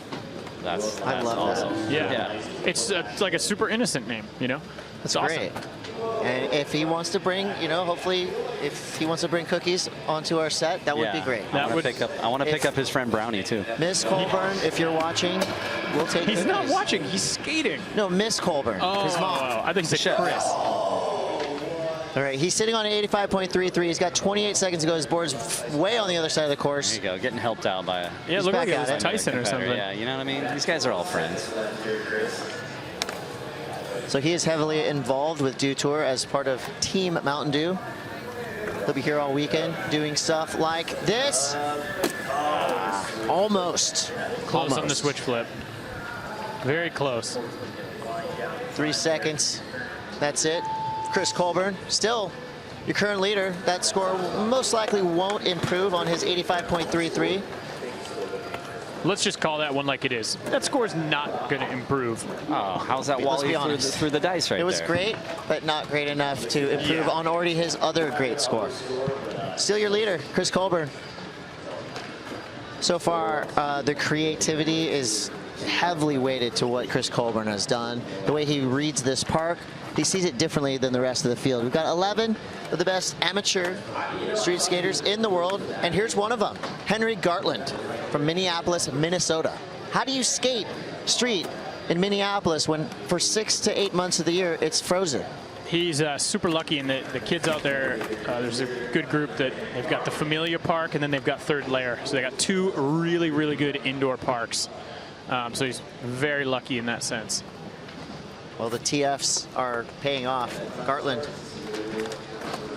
he looks very confident and casual on his skateboard. I mean, honestly, he's kind of a psycho. He's the kind of guy that he slams and he laughs. It's amazing, but he's just the nicest dude. He's got that Midwest. 25 seconds to go. 360 flip attempt. Now he's got 20 seconds. In order to eclipse an 85.33, he would have to hope for a huge finish here. 13 seconds, maybe time for a couple more tricks. Here we go off the big stage. Fakey flip attempt. Yeah, shifted it a little bit. Shifted it a little bit too much. Maybe. A little too much. Just too much pepper on that shifty. Time's up. He's in 4th place right now. Solid result so far. 75.33, a decent score. If he wants to crack the top 3, he's going to have to better something in that 78 range. Current leader still an 85.33, Chris Colburn.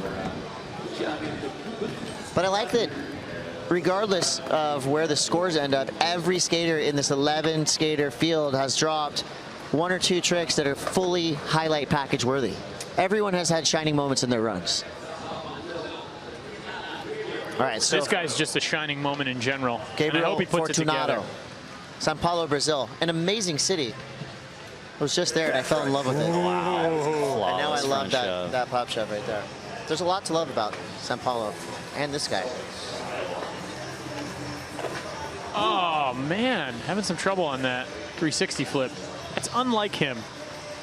What happens in your mind when you fall on a trick that you've done a million times that you're so locked in on? I think that's when the self-hatred comes out. I think that's like, are you kidding me right now? That's when you put your palms up like, what? Yeah, that's not my fault. I don't fall in that trick. What are you doing? Oh, that was so rad. Fake Yali switchback Smith is a cool trick. I really like that trick. 23 seconds. He's still got time. Hey, there you go. Awesome. Yo, BV. And I love he kind of did that slow motion style. Yeah. Makes it look so cool. Came really late. He over-torqued that on the switch big spin. A little too much. Overdone. That's time. Hey, in 7th place right now, the 64. Still cool. I feel like he had enough tricks right there to better that. And if he cleaned up a couple of those tricks, if he gets that switch biggie, we're going to be looking at a score in the 80s, no doubt. Improving on his effort, Gabriel Fortunato from Sao Paulo, Brazil. Representing Element, 20 years old. He got the switch front feeble perfect that time. And he has to do that within his 60-second run again. This is that switch big spin that took him down. Caught with the back foot. But yeah, just overturned. So close. He's psyched. 69.33, so just incrementally improving again. He cleans up the middle of that run. He could be looking at something in the high 70s, potentially 80s. So after Fortunato, we're going to go to Silver Spring, and that's where Yoshi Tannenbaum lives. Maryland. A lot of good skaters out of Maryland. DC, and then he goes to DC and just crushes.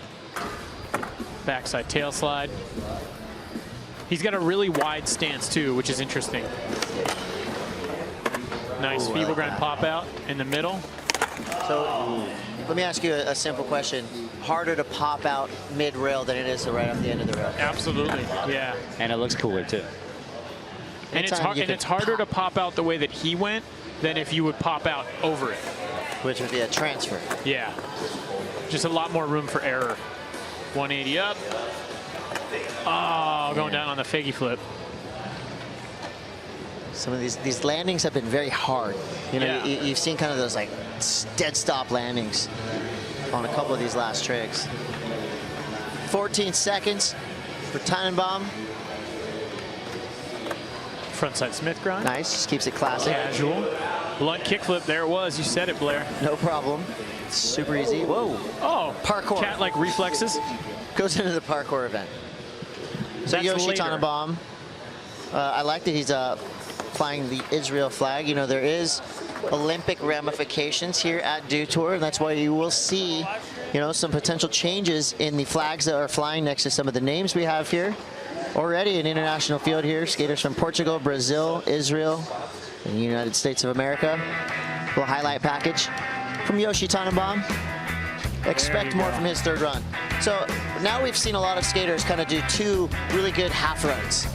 And that's now where you put those 2 runs together. That's where you're going to see scores in the 80. I'm honestly kind of blown away thus far because, you know, Chris Colburn came out with an insane first run. I mean, unbelievable. But we haven't really seen anybody else come out and put it together the same way. You're teeing it up perfectly for Gustavo Ribeiro here. Yeah.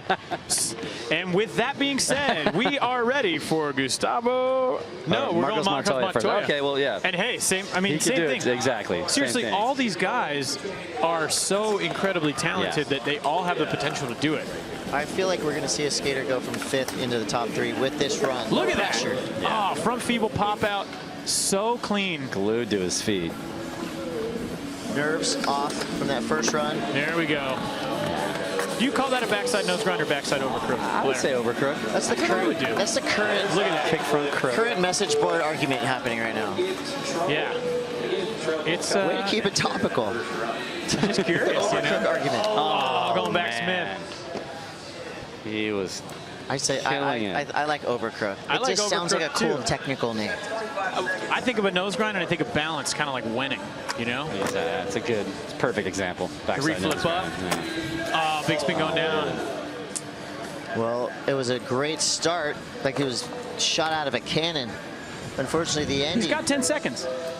Let's just relax here, big okay? Finish, big Coach finish. A, let's just relax a little. Like he was relaxing. Yeah, on he was that very 50-50. Only All right, only one square rail in this whole park. Wow. That's dangerous. Good eye. All Analysis right, of the so part. Montoya, his first run was a 52.66. It looked like he was putting things together. It was getting there, and then unfortunately, just he wasn't able to take it all the way. But next run, it's One getting more better and better. Yeah, that's the. And again, to see him fall on a backsmith like that, we haven't seen that in practice. But if he puts that run together, Yeah. he could be looking like a favorite. For sure. So from Montoya, we're going to go to Lisbon, Portugal. 17-year-old skateboarder Gustavo Ribeiro. You see Gustavo right now sitting in 8th place. So Marco 63.33, and now Gustavo. So Gustavo, excuse me, he's sitting in 2nd place. He's got an 81.33 with room to grow because he didn't finish his run. He didn't skate for a complete 60 seconds. If he can do that here, Chris Colburn better watch out. Kicks the front board to start things off. That's one of the cool things about Gustavo is he basically flips into almost everything. It's a flip, a shove it, it's, you know, it's something. Taking it down the long rail. 360 flip.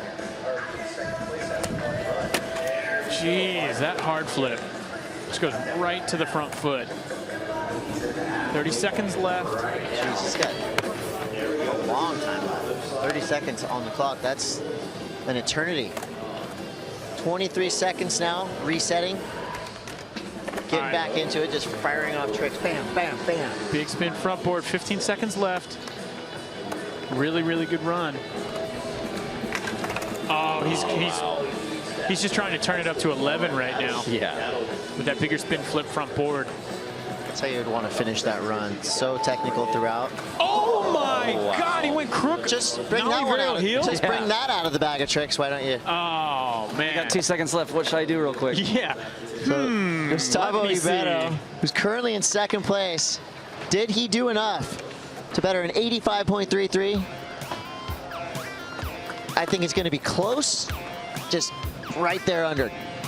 Yeah, because the last one he did the crook nollie flip at the end, and although a crook varial heel is going to be way crazier, he wasn't able to pull it. Almost gets that clean catch. That's the moment where he's mad at himself. That's self-talk. Well, the score comes through. It's an 80, so it's right there, just under his 81.33. That'll keep him in 2nd place. So from Gustavo Ribeiro, we're going to go to Roger Silva, skating out of Barcelona, representing Brazil. 29 years old, Yart skateboards. His first run wasn't his best, so he does have room to grow. He got a 49.66, 11th place, but we know how good this dude is. We know one run can be the big difference. Yeah, it only takes one. nollie crook. Starting it off. He's going nollie backside flip.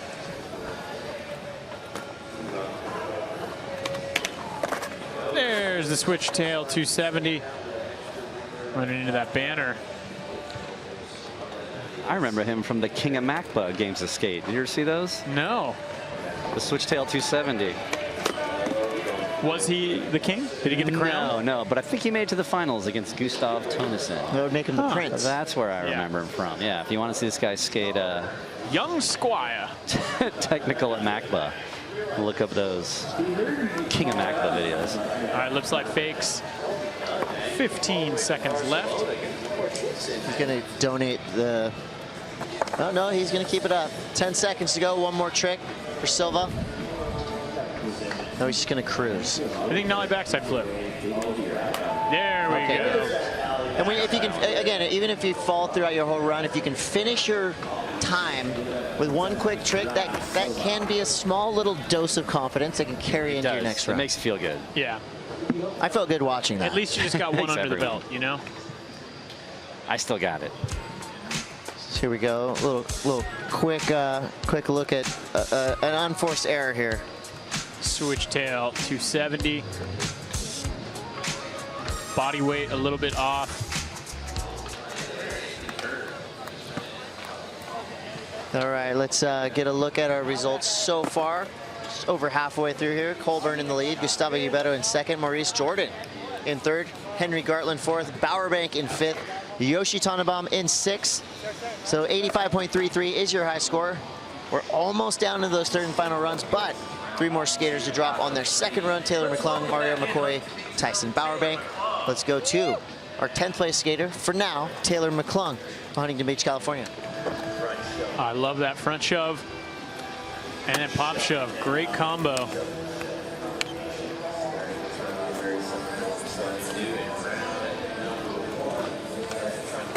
Yes, 2 in a row. He's got this this front half of his run dialed for sure. Looking good. I hope he can keep it going. Nice kick flip, caught perfectly with the back foot. Dude, the 360 flip getting away from him. I've seen a lot of 3 flips get away from kind of everybody today out there on the course. If you fall on 2 in consecutive runs, do you try it again or you do a different trick? That's tough. That depends. Honestly, I think that depends on your confidence. 19 seconds to go for McClung. There you go. I like that. Front blunt, catching a little bit of the up bar. A little bit. Just a smidge. Just a little boost out. 180 up. 5 seconds, one more trick. There's the switch. Yeah. That was nice. Oh, and a fakie flip on the bank, just to really put a bow on it. There we go. Oh, now that's run. a way to finish. Solid 60 seconds of skateboarding there from Taylor McClung. You had to see that perfect run, but I'll tell you, that was pretty close. That was better. So he's in 10th place right now with a 54.33. That's definitely going to up his score. Oh, is it going to be enough to crack into our top 5, top 3? Where is he going to end up? He definitely climbed out of the depths of our field. Let's have another look. So he had that front shove up, then the pop shove down. I liked this combo, 180 up, switch flip off the top rope.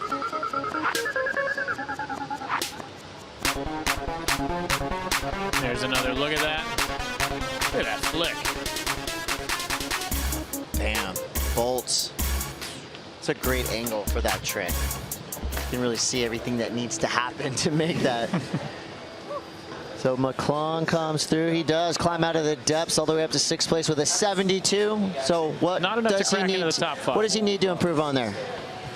I think he's going to have to just skate a little bit more of the course. Stay on your board. You know, like he might have to dive into some more of those rails and go from there. All right, so we are deep into your Am Street final. This is Mario McCoy. Excuse me, Mario McCoy. Mario. Almost a little too short for him on the kickflip front lip to fakie. Wow. Love that little obstacle right there. Euro up, gap down.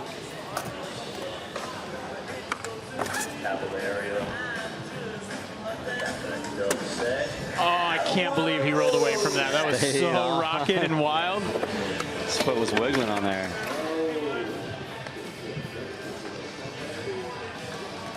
Rolling through, McCoy has 19 seconds go, sitting on a 62.66. Lofty frontside ollie. Keep it going, Mario. Wow, there we go. Nice frontside flip. Real nice. Little hand touch, not much. Some patty cake. Boom. That's cool. Taking it to fakie. That's hard. A lot of control. He's got to be fired up about that run. He's currently sitting in 10th place. I would say that'll get him in the top 5. Yeah, he landed Only one fall. Yeah, a lot of tricks from beginning to end. Here's a look at that frontside flip. Yeah, this thing's nice. Caught back foot. Kind of a late turn. Yeah. Just one hand, one palmer. It's fine. Score comes through. It does get him into the top 4 with a 76. So Mario McCoy now decoding the equation as to what the judges want to see. The Da Vinci Code? Yes, exactly.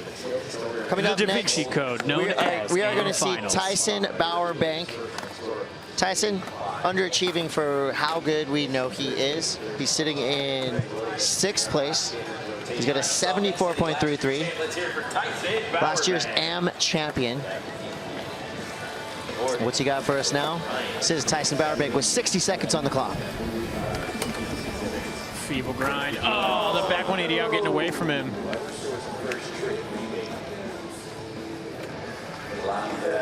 Kickflip frontside crooked grind in the middle of your run. He slipped into front nose, but still, to be able to get into that is so difficult. Yeah, his flip trick into slides and grinds. Oh, there man, backside He's 360 kickflip. Yeah, that was effortless. That's so hard. That's one of his go-tos. It's insane. Now we're seeing some momentum being built right here. This could be a big trick. Oh, impossible. He needs to stop doing impossibles down stuff because he needs to just do them over stuff. When he does it down something, he seriously pops it like 2 feet high, and then it's like the impact ruins it. That's a hard one to hold on to going down something. And then try to backsmith, big spin flip out. That's everything in this run has been psycho. Yeah. That was the beginning of an 80-plus point run. I think he's just trying to put together that. He's just swinging for the fences. He's just trying to put together that insane run that'll get him in first. Because he knows he can do it. Well, and he also knows that, I mean, you know, Chris Colburn came out with a crazy one. Look at that. Yeah, that's insane. It's unbelievable the way he can do that. No pivot either. All the way around. After 2 full runs from this 11-skater field, we're down to the 3rd and final run. We're going to go back to the top of the order, starting with Maurice Jordan. Guys, what are the surprises that we've seen here in the AM Street Finals, Andrew? Honestly, Chris Colburn being in the top spot is a surprise to me. He definitely is unbelievable as a skater, but you don't normally see him, you know, up in podium contention. So awesome to see him in the top spot right now. Blair, surprises for you? Yeah, you don't think of Cookie as a contest skater, so it's insane that he just came out first run, first starting skater. He's still sitting there. None of the other guys have really put together that flawless run yet, so I think one of them has to be due, one of them has to do it. So we'll see if it's enough to knock out Cookie, which one of these guys can do it. It's now or never. Well, here's how it has all gone down so far. Cookie, Chris Colburn with an 85.33. I'm curious if we're going to see a repeat from Am Park. You know, we had Gavin, who got his highest score in his first run, and then basically just kept the lead going throughout the whole contest. So we'll see if that happens with our guy, Cookie. And I feel like Chris Colburn still has room to improve. Like, he put together about, for him, 70% of what he's capable of. Now, if he adds a couple tricks, absolutely, then we could be looking at a score up in the 90s. I hope he brings Cookies into our booth after the contest, no matter where he places. A win would be an epic delivery. There's Yuto Horigome right there. Yuto, of course. Such a fan of him. One of the incredible. reasons why Team Blind has now become a dynasty here at Dew Tour. I know, right? All right, Maurice Jordan back. It's back. Run numero tres. 3rd and final. See if he can hang on to. He's always trying real difficult tricks. See if he can He's put a guy it together. If he does it, he can win. Oh yeah. Like, that's insanely hard. Cab to back lip. Good start. Good start. And he makes it look really easy. I also love that every single time I see him, he looks like he's been skating his shoes for like 2 or 3 months. Oh, no. That's his mainstay. 35 seconds on the clock. He's got a 77.66. Trying to get better than an 85.33. He's got time for a big finish. Oh, switch front blend, shove it down the long rail. That was so difficult. I like that he just added the shove at the end just for some emphasis. Long lip side through the kink. We could be looking at a pretty solid score here. 10 seconds to go. He's got to stay on, finish strong. 8 seconds. Mandatory flat ground. Mandatory flat, 3 seconds left. Honestly, that last few seconds though with the switchboard slide and the flat ground, I just don't think it can hang up. You know, it's not going to hold up to the stuff that Chris Colburn was doing. 77.66 on his first run. Will that better the 77.66? I think so. I mean, the only thing is he didn't make the 360 flip lip slide, which was his hardest trick from the previous. Yeah, but he threw in a shove it out of the switch front blend. So. Yeah, here's some highlight reel worthy right here. That's going to be vexing. That's going to be vexing for the judges right there. Yeah. How do you score that? Yeah, I'm curious to see where they judge him on this one.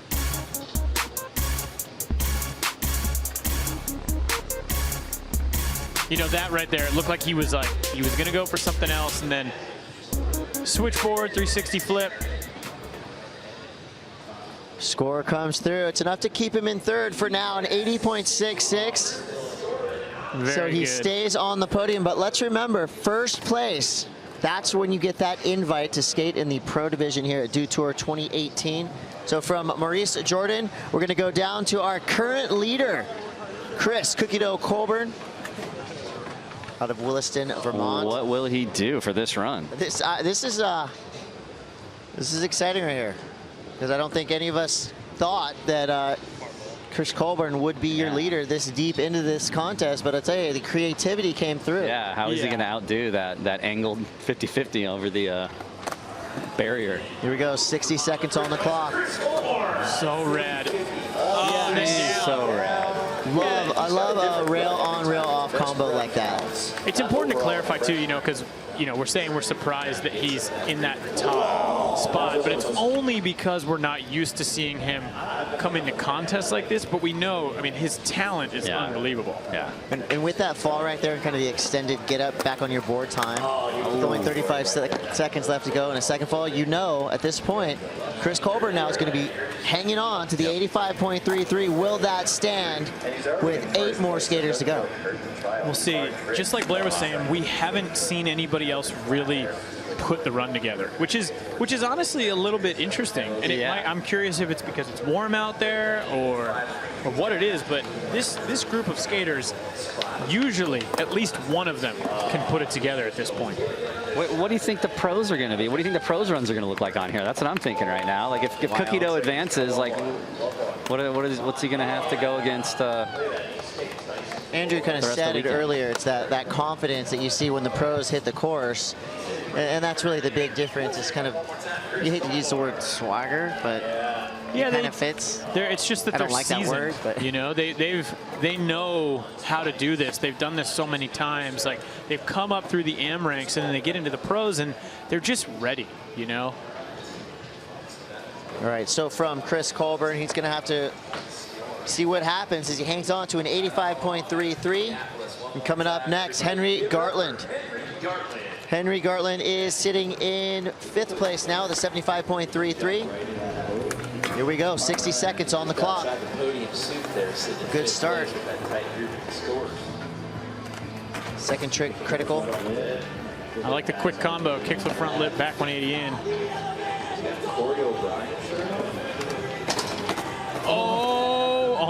He almost somehow saved that push style. Oh yeah, like meant to do it. I got this. I can't go fast enough. 35 seconds, still has time to clean this run up. He's in 5th place. Oh, hanging no way. Now it's off. Is it over? Is it over? Well, I think it's over for him to be in the top spot, but you know, he could still potentially make his way up the up with the scores. It just depends on what he can do. I mean, he's got 10 seconds left, so this last one's critical. Here we go. Final tricks from Gartland. And it's a good one. Back nose blunt. Yeah. With speed. Solid. What is the most difficult blunt variation? That's tough to say. I mean, back nose blunt is insane. Back nose one side, I'd say. Yeah, I would go back nose blunt. Yeah. So a great way to finish, especially to hold Henry it. Gartland. Yeah. If you want to an extended backside nose blunt like that when you slide it that far. Yeah, and you can keep it up and it doesn't lap over. This is the issue that Henry had at the kind of mid portion of his run. See it flick, caught on his foot. Caught almost primo coming up. And he almost rode it out too. And you do not want to land primo on a ledge. That's disastrous. All right, so staying in 5th place, he's going to hang on to his first score, the 75.33. Flying the Corey O'Brien shirt, representing Santa Cruz. Love that kid. Just stay tuned. August. More to come, more to come. From Henry Gartland. Now coming up next, Gabriel Fortunato, skating out of Sao Paulo. I really hope he can put it together on this run, man. This guy has such great style. He's really a treat to watch out there as a skateboarder. Here we go. Nice 360 flip. He's laying the bricks right now. Like he's laying his foundation for what could be a solid run. 43 seconds to go. Oh, switch front feeble, man. Just the way that his feet were. That looked really cool. Ninja-like. Pretty. That's a really good way to say it. It truthfully did look very ninja-like. 30 seconds. Crook up, getting a nice pop out. Hey, we've got a run happening right here. Things are escalating quickly here for Fortunato. Man, 24 that escalated seconds. quickly. Get it. Oh, the switch big's been getting away. Yeah, he was on his way to a... You know what? He still has time. Yeah. 16 seconds to go here. That's enough time for a big finish here from Fortunato. Nice backsmith. If he can get 7 one seconds. more in, we will see.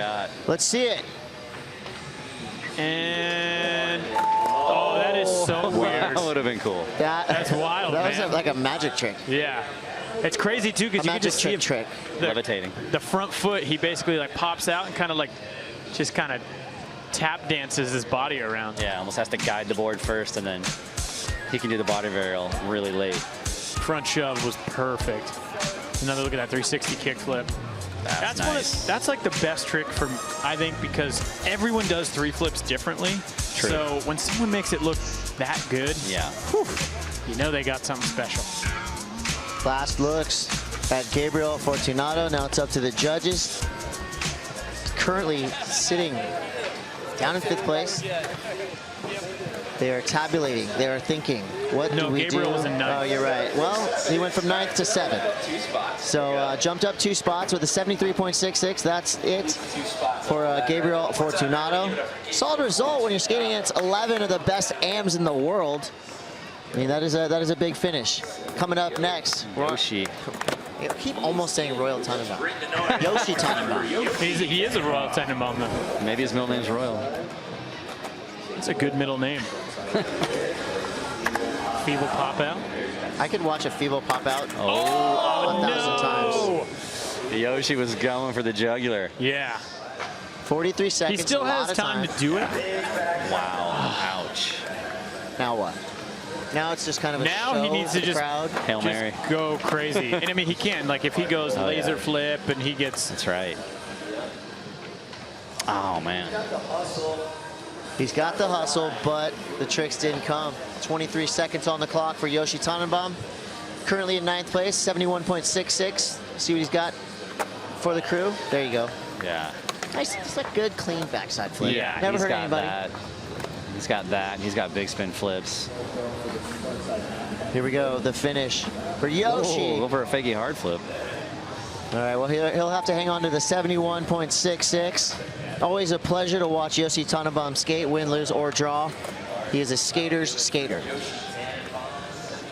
Yeah, he's just got a crazy bag of tricks. I bet he's wishing there was a best trick contest next. Yeah. Because he could do his wild lasers and big spin flips. Cab flip, the whole kit and caboodle. Plenty of skateboarding coming up for all of you skate fans watching.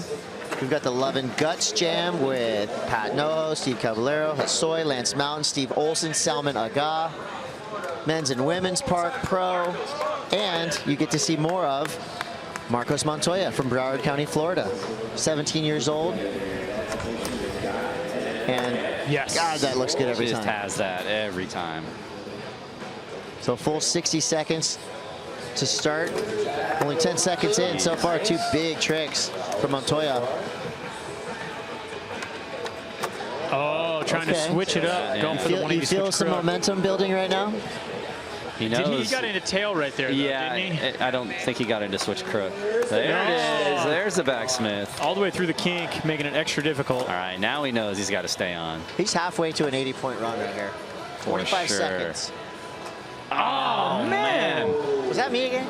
No, Something about that landing. the landing right there. Something's has tossed so many guys. going on, yeah. 15 seconds. Still could finish things up in wild fashion to improve on that score. 7 seconds. Oh, wow. Well, he did save himself right there from potential disaster. Landing on the face or the nether regions on that rail, which neither one of them hit. So thankfully escaped that one.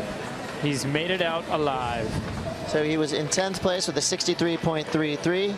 We'll see what the judges throw out there. Again, you saw that run starting to develop into something special. There's momentum there, but Kind of fell apart through the end there. The back big spin just onto that. Maybe it's that new concrete. I don't know. People are getting stuck on that little spot. That stage to stair segment is taking scalps. This is just for the viewing audience, the fans going straight back to it. I like that. I like when they just want to get that. They just want to. Well, it was his best run so far, a 75, so he jumps up a couple spots for Montoya. Solid finish. 4 more skaters to come. 5 more skaters to come. Going to be Gustavo Ribeiro next.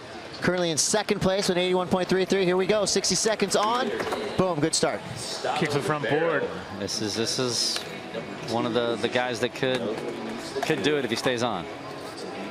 He wants to do it too. I mean, he is definitely determined. Nice frontside nose blunt down the long rail.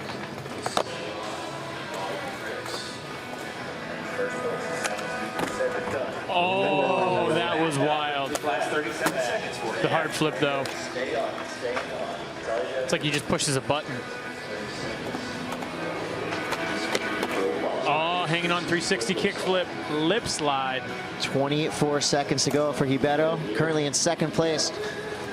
We're trying to better an 85.33. Wow. Oh, man. He knew right there. That was it. That was the trick. Yeah. That one definitely could be the end on it. Still going for that insane 360 flip to front board. It almost looks like he's just out of rail. He keeps getting in and he's running out of rail. Well, that will be our last look at Gustavo Ribeiro, currently in 2nd place. Solid result there so far. Chris Colburn still hanging on. 85.33, the score to beat. Cookie dough just doing it for the crowd right there. Well, as of right now, he's thinking, maybe I'm in the pro contest. Right, yeah. Off his first run. By all appearances, he's in. This is how he did it. This is just a quick look back as to the benchmark that was set by Chris Colburn, that 85.33.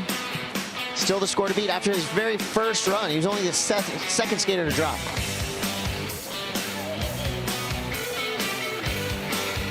It's that lucky first skater first run we've seen today. All right, we've got 4 riders yet to drop on their 3rd and final run. Roger Silva, Taylor McClung, Mario McCoy, and Tyson Bowerbank. Chris Colburn in the lead with the 85.33. Skaters are within striking distance. Nobody's really cracked this thing open. Absolutely.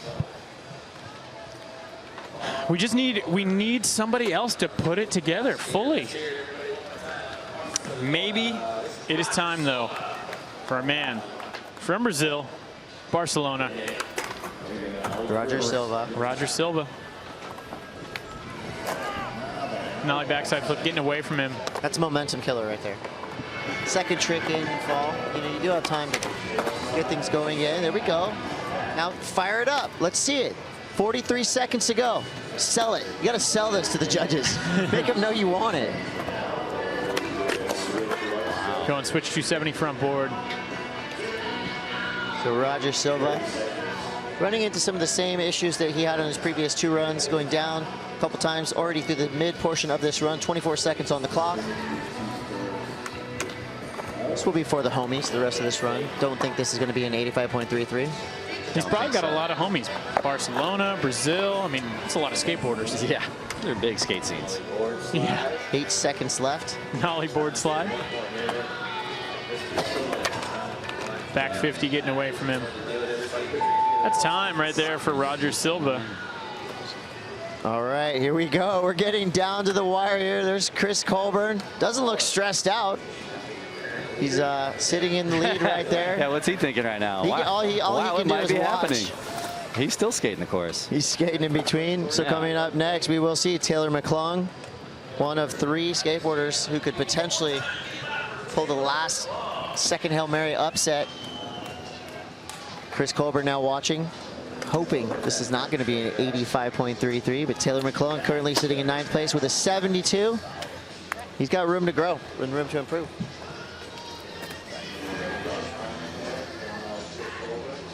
Going for that varial flip. Oh, it gets away.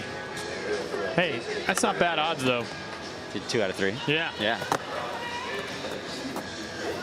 35 seconds. He's got a great kickflip. Yeah. What's he got there? Oh man, 360 flip. If you're going to be complimented on a trick, having a great kickflip when everybody can do kickflips, yeah, that's a big compliment because it's one of the more common tricks in skateboarding. And if you can stand out in that realm, you're doing something right. Yep. Well said. 12 seconds left for McClung. That's not going to be it. Currently in 9th place. Will most likely stay in 9th place. 2 skaters yet to drop. 1 more for the fans and for us, for all of you watching. This is from McClung to you. Gnarly big flip would be insane. That is time for Taylor McClung. All right, well, so you're saying there's a chance. Mario McCoy. Oh, he could do it. From Reading, Pennsylvania, 22 years old, representing Santa Cruz. If anybody can do it, he can do it because he's one of the last 2 skateboarders to drop. Yeah, there are literally 2 other people that can do it. Two more that can possibly do this. Okay. Front 3, lofty over the hip. Kickflip front lip to fakie. Whoa, went for a double. I almost said the momentum comment, but then I didn't want to. You're like, no, don't not say doing it. Oh, man, I cannot believe you rolled away from that kickflip. That was crazy. I'll take it. That's a make. 33 seconds. Oh, nice. Oh, he pretty much caught that primo. Okay, wait. He's in the conversation Lady right Luck was on his side. Kickflip nose slide. Definitely wanted to go crook, but I'm sure he'll take a nose. 19 seconds left here. He's on pace to what could potentially be. Wow. I love that he's just throwing the kickflip briefcase out there. He's hyped. That was a good run. He's sitting on a 76 for his highest scoring run so far. He's fun to watch skate. I want to see more of him someday, soon, ASAP. There's a look back. This was so crazy. He landed up so far on his board. That's insane. That'll make your guts go right up in your throat. Oh, and here's a switch flip that he catches pretty much primo, huh? Yeah. Look at it. Oh my gosh. Oh my gosh. Oh man. Gosh. Dodging. That was death. within like 6 inches of the ground. Yeah. It flipped back over. All He right. got lucky. Skate fans, there is 1 more skateboarder who could potentially take it all. And check this out. 83.66 did enough to get himself up into 2nd place. Wow. So Mario McCoy now jumps up into 2nd place. Now we only have 1 skater left to drop. It's a big name, Tyson Bowerbank from Salt Lake City, Utah, representing almost. All he needs to do is simply drop an 86. Is that easy to do? Well, I mean, he could do it. Here's the thing. Sometimes Tyson is his own worst enemy because he tries such difficult tricks that, I mean, he's not going for an 86. He's going for 100. Here we go. Oh, man, for a second it looked a little crazy. It did, it did. I'm glad you saw that, when he got in, it was like, ugh. Back 180, fakie 5.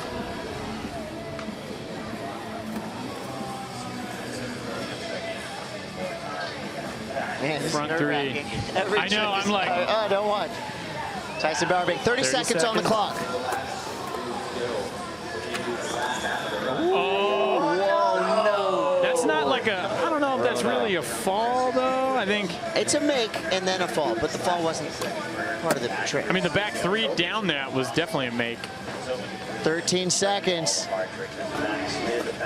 Oh, come on. Can he squeeze in one more? He's not going to try. He's not, yeah, the hustle's not there. Yeah. He's not hungry enough. And that's it. Well, ladies and gentlemen. Cookie dough. That is so hanging rad. on from his first run, which had the coolest trick of the whole contest anyways. Yes. Yes, a well-deserved win there from, I guess we're looking at contest Chris Colburn now. Yeah, we're going to have Chris Colburn in the booth here in a Which bit. is awesome. That's so awesome. Yeah, that tells me right there, creativity rules supreme. Now we're going to see Chris Colburn get the chance to skate again. He will be skating in the Pro Street contest later on this weekend. So awesome. Congratulations to Chris Cookie Dough Colburn. Well-earned victory right there. And now the AM crew, other than Chris Colburn, is officially on vacation in Long Beach. Not a bad place to be. We've got Agenda next door. Yeah. Concerts firing up. Skate parks open to the public. Beautiful weekend. Weather's perfect. Let's go down to the deck. DC is with Chris Colburn.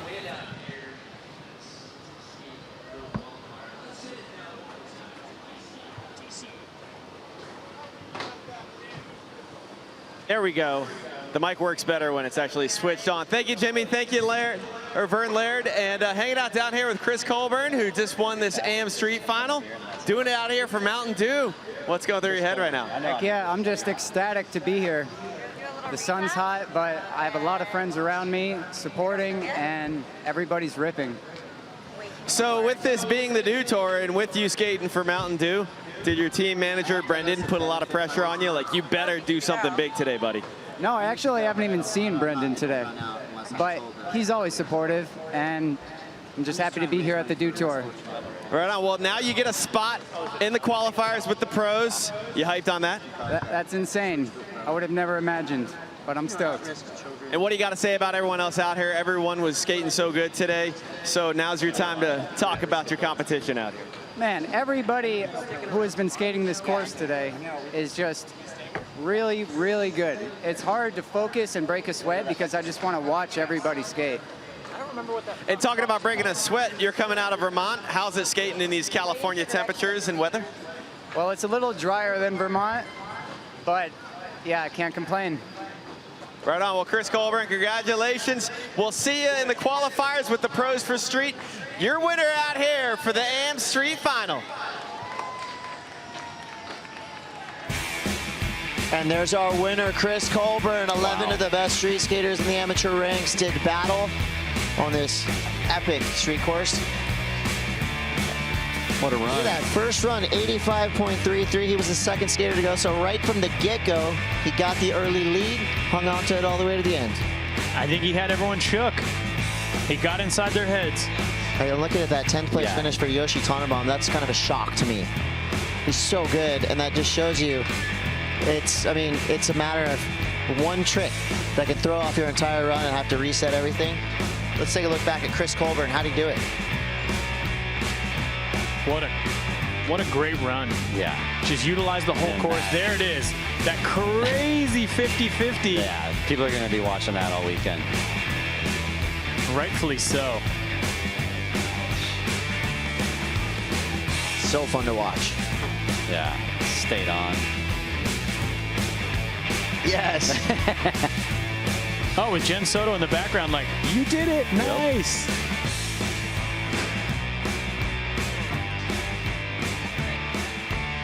All right, well, we have a full 4 days of skateboarding ahead.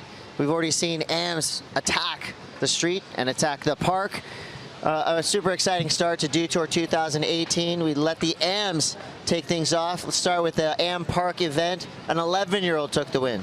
11 years old, high flying, so many tricks. I think he stands a chance against the pros. And I feel like when we fired it up like that for the park, maybe the street AMs got a little nervous seeing the level of performance over there.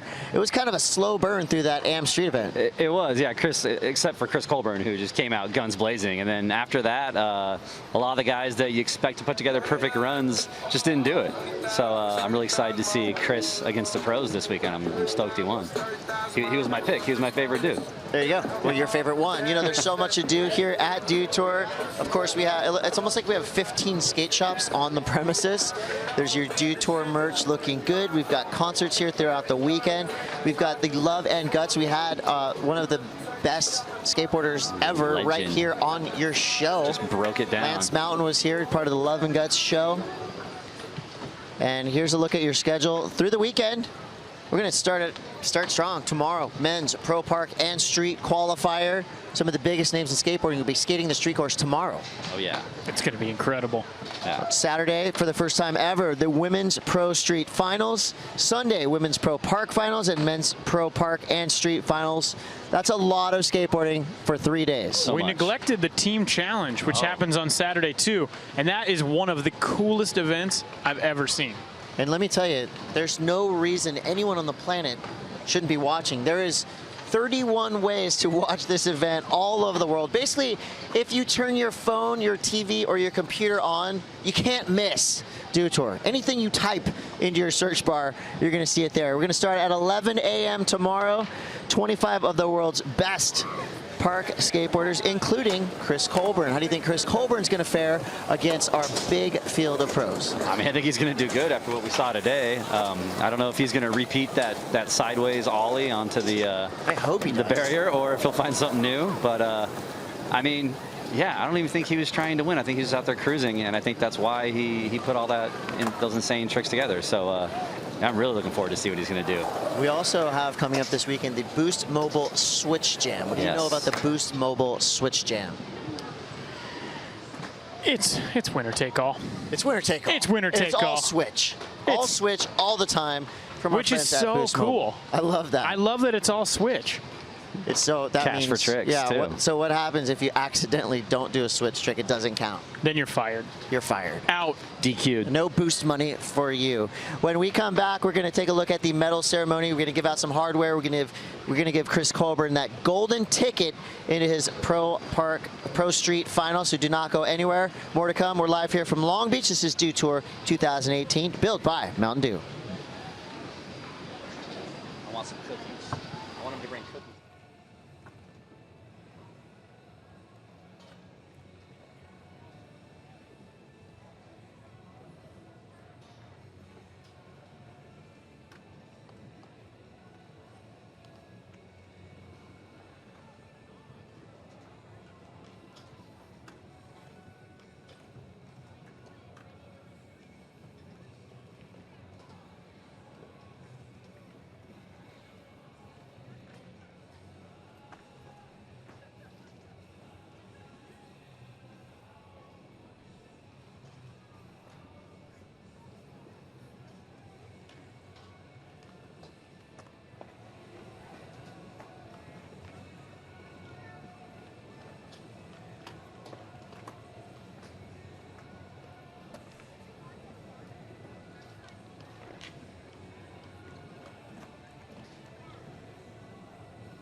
We are back. You're watching Dew Tour Long Beach 2018. And we've already seen a couple champions come out of the mix. Chris Cote or the Andrew Cannon, Blair Alley. We're live from Long Beach. Dew Tour built by Mountain Dew. And there you see a quick vision of one of the public parks. I think we have 3 public skate parks open to anyone that comes through these front doors. That pump track will get your heart rate going. Yeah, that thing's super fun. That thing had me sweating hard at like 10 a.m. today. It's super fun until you realize you don't know how to slow down or stop. Get out of it. That's the problem. All right, let's go down to the stage where DC is. He's already just he can't wait. He wants to get prizes out immediately. And this thing is locked and loaded. And thanks to our presenter Remy as well. Thanks Remy so much for coming and helping us out. Go ahead and fire that thing up, Gustavo. There you go. That's your Destroyer Award, $500. Pull that trigger. Yeah. To Gustavo. All right, with no further ado, your podium out here. We'll go cut off kinks later tonight. Perfect. On his favorite rails. Just stay on up there, my I actually friend. have one Give of it up for those, Gustavo a Destroyer Rivero. Award that Alexis Sablone didn't. She got it years ago and she didn't take it back with her. You can left it at my house. You I can was give like, it to her this perfect. weekend. No, She's here. Not only winning No, the I'm Zuby keeping She's it. like, you can have this. I was like, perfect. Oh, that's awesome. One more There's your third place finisher, Gustavo Ribeiro. Gustavo Rivero. Those trophies are really cool. Yeah, they're multimedia. And in There's second skateboard place, elements, Dew let's hear it elements. There's for all kinds of Mario cool McCoy. elements in there. Yeah, those are rad. Skater from Portugal taking 3rd place. And 2nd place, he went for it. He came from all the way at, what, 10th place? All the way up to 2nd place. Yeah. Yeah, with some wild kickflips. One more time, let's hear it for your 2nd place Mario finisher, McCoy. Mario McCoy. 2nd place, Am Street And your Final. winner out here for the Super Dew fun Tour skateboarder to Am watch. Street We will see Final. more of him for sure coming out up of Green soon. Mountain Oh, State yeah, of Vermont. August. Doing it for Get ready Mountain for Dew that. here at the Dew Tour. Let's hear it for There Chris he Colburn. is. Their winner, Chris Cookie Dough Colburn. Chris Colburn. And he won it skating the way he won. He didn't change anything about his own skateboarding to win that contest. He skated how he wants to skate, and the judges loved it. Yeah, he just did his brand of really cool tricks and did them all really well. He's So stoked he won today. That's He's awesome. such a nice dude. Look at him. It's almost like he feels bad for winning. Some Vermont sensibilities. I'm excited to watch him skate against the pros. I think that's going to be great. Me too. They're your top 3 Am Street finishers, and we're going to see Chris Colburn skating against the pros this weekend. We know the depth of that field. The pro ranks, super stacked. And there we go. Well, the parks are open for another hour for all the Long Beach heads that have made their way here to Dew Tour today. Of course, Friday, Saturday, Sunday, chock full of skateboarding. Men's and women's park, men's and women's street. So much skateboarding happening right here. And of course, we have all these activities and fun stuff to do. I've had 16 Otter Pops already. There's free Otter Pops over there. There's free Otter Pops over there, everyone. Come down. I mean, even if you don't skate, Otter Pops, all the flavors. They're frozen. It's summertime. New What's flavors. It's incredible. So, of course, we have team competition coming up. A unique factor here going on at Dew Tour. The past 3 years, blind team has been dominant. So team competition will commence this weekend as well. What are you most looking forward to here at Dew Weekend in Long Beach? I mean, I'm really looking forward to the pro street. I can't wait to see that. And then the women's, like both of those to me. And I mean, I don't know. I'm kind of excited about all of it. You kind of want to see everything. Yeah, I mean, okay. It's going to be gnarly. I'll take that answer. What about you, Blair? I want to see what the teams put together to try and unseat blind here from winning a 3rd year in a row. So I think they are going to have to strategize and be like, okay, we know what blind's come on with, so we got to put this dude here and this dude here to try and win. So everybody's trying to team stop competition. Who's going to be the Tanya Harding to Yuto? That's the question. Oh man! Because really, I mean, Yuto is just this secret weapon of unbelievable. Yeah, you know? He can skate everything. Secret unbelievableness. Well, we're going to leave you guys with some highlights from today. Don't forget, tomorrow, 11 a.m., we're going to fire this thing up. This has been day 1 of Dew Tour 2018. It was AM Day today in Long Beach, and the AMs put on a hell of a show. An 11-year-old right here. Look at that. Gavin Bottger taking the win, 11 years old, shredding the park. Putting the pros on notice. Yeah. If you're a pro, and you just saw that, you go, am I gonna get beaten by an 11-year-old this weekend? Yeah. It's gonna be a humbling experience for a few pros. Look at how small he is. That was awesome. He's hardly up to the barrier. Signing autographs and high-fiving at 11 years old. There he was in the booth with us with Lance Mountain. No big deal. Yeah. Epic day for Gavin, and he got to be on Transworld Live, which, I mean, that's huge for any young skateboarder. And we went over to the park, and it was Chris Colburn. That's the trick of the day. Incredible. See the big chip out of the nose of his board, too? You know what? We had the youngest skater in the draw win in the park, and one of the oldest skaters in the draw win on the streets. Interesting. You know? Very, very different. That's for sure. All right, so day one in the books here from Dew Tour Long Beach. I can't believe it's already over. That was quick. A lot of action today. So we will be here all weekend. We're partnered up, of course, with Agenda. Big concerts happening this weekend. Long Beach is the epicenter of skateboarding as we know it from now until Sunday afternoon. So Mountain Dew, Boost Mobile, and Mountain Dew Ice. Dew Tour is brought to you by Dew Tour. Mountain Dew, do the do. Boost Mobile. Boost Mobile makes it easy to switch. Switching makes it easy to save. Mountain Dew Ice. A clear, refreshing lemon lime dew. All right, thanks everybody watching from Long Beach, California. We're going to get a good night's sleep because we have a long weekend of skateboarding to come. This is Dew Tour 2018, built by Dew on behalf of myself, Andrew Cannon, Blair Alley. We'll see you guys bright and early tomorrow. Tune back in. 31 ways to watch Dew Tour. Find one of them. Do it. We'll see you tomorrow.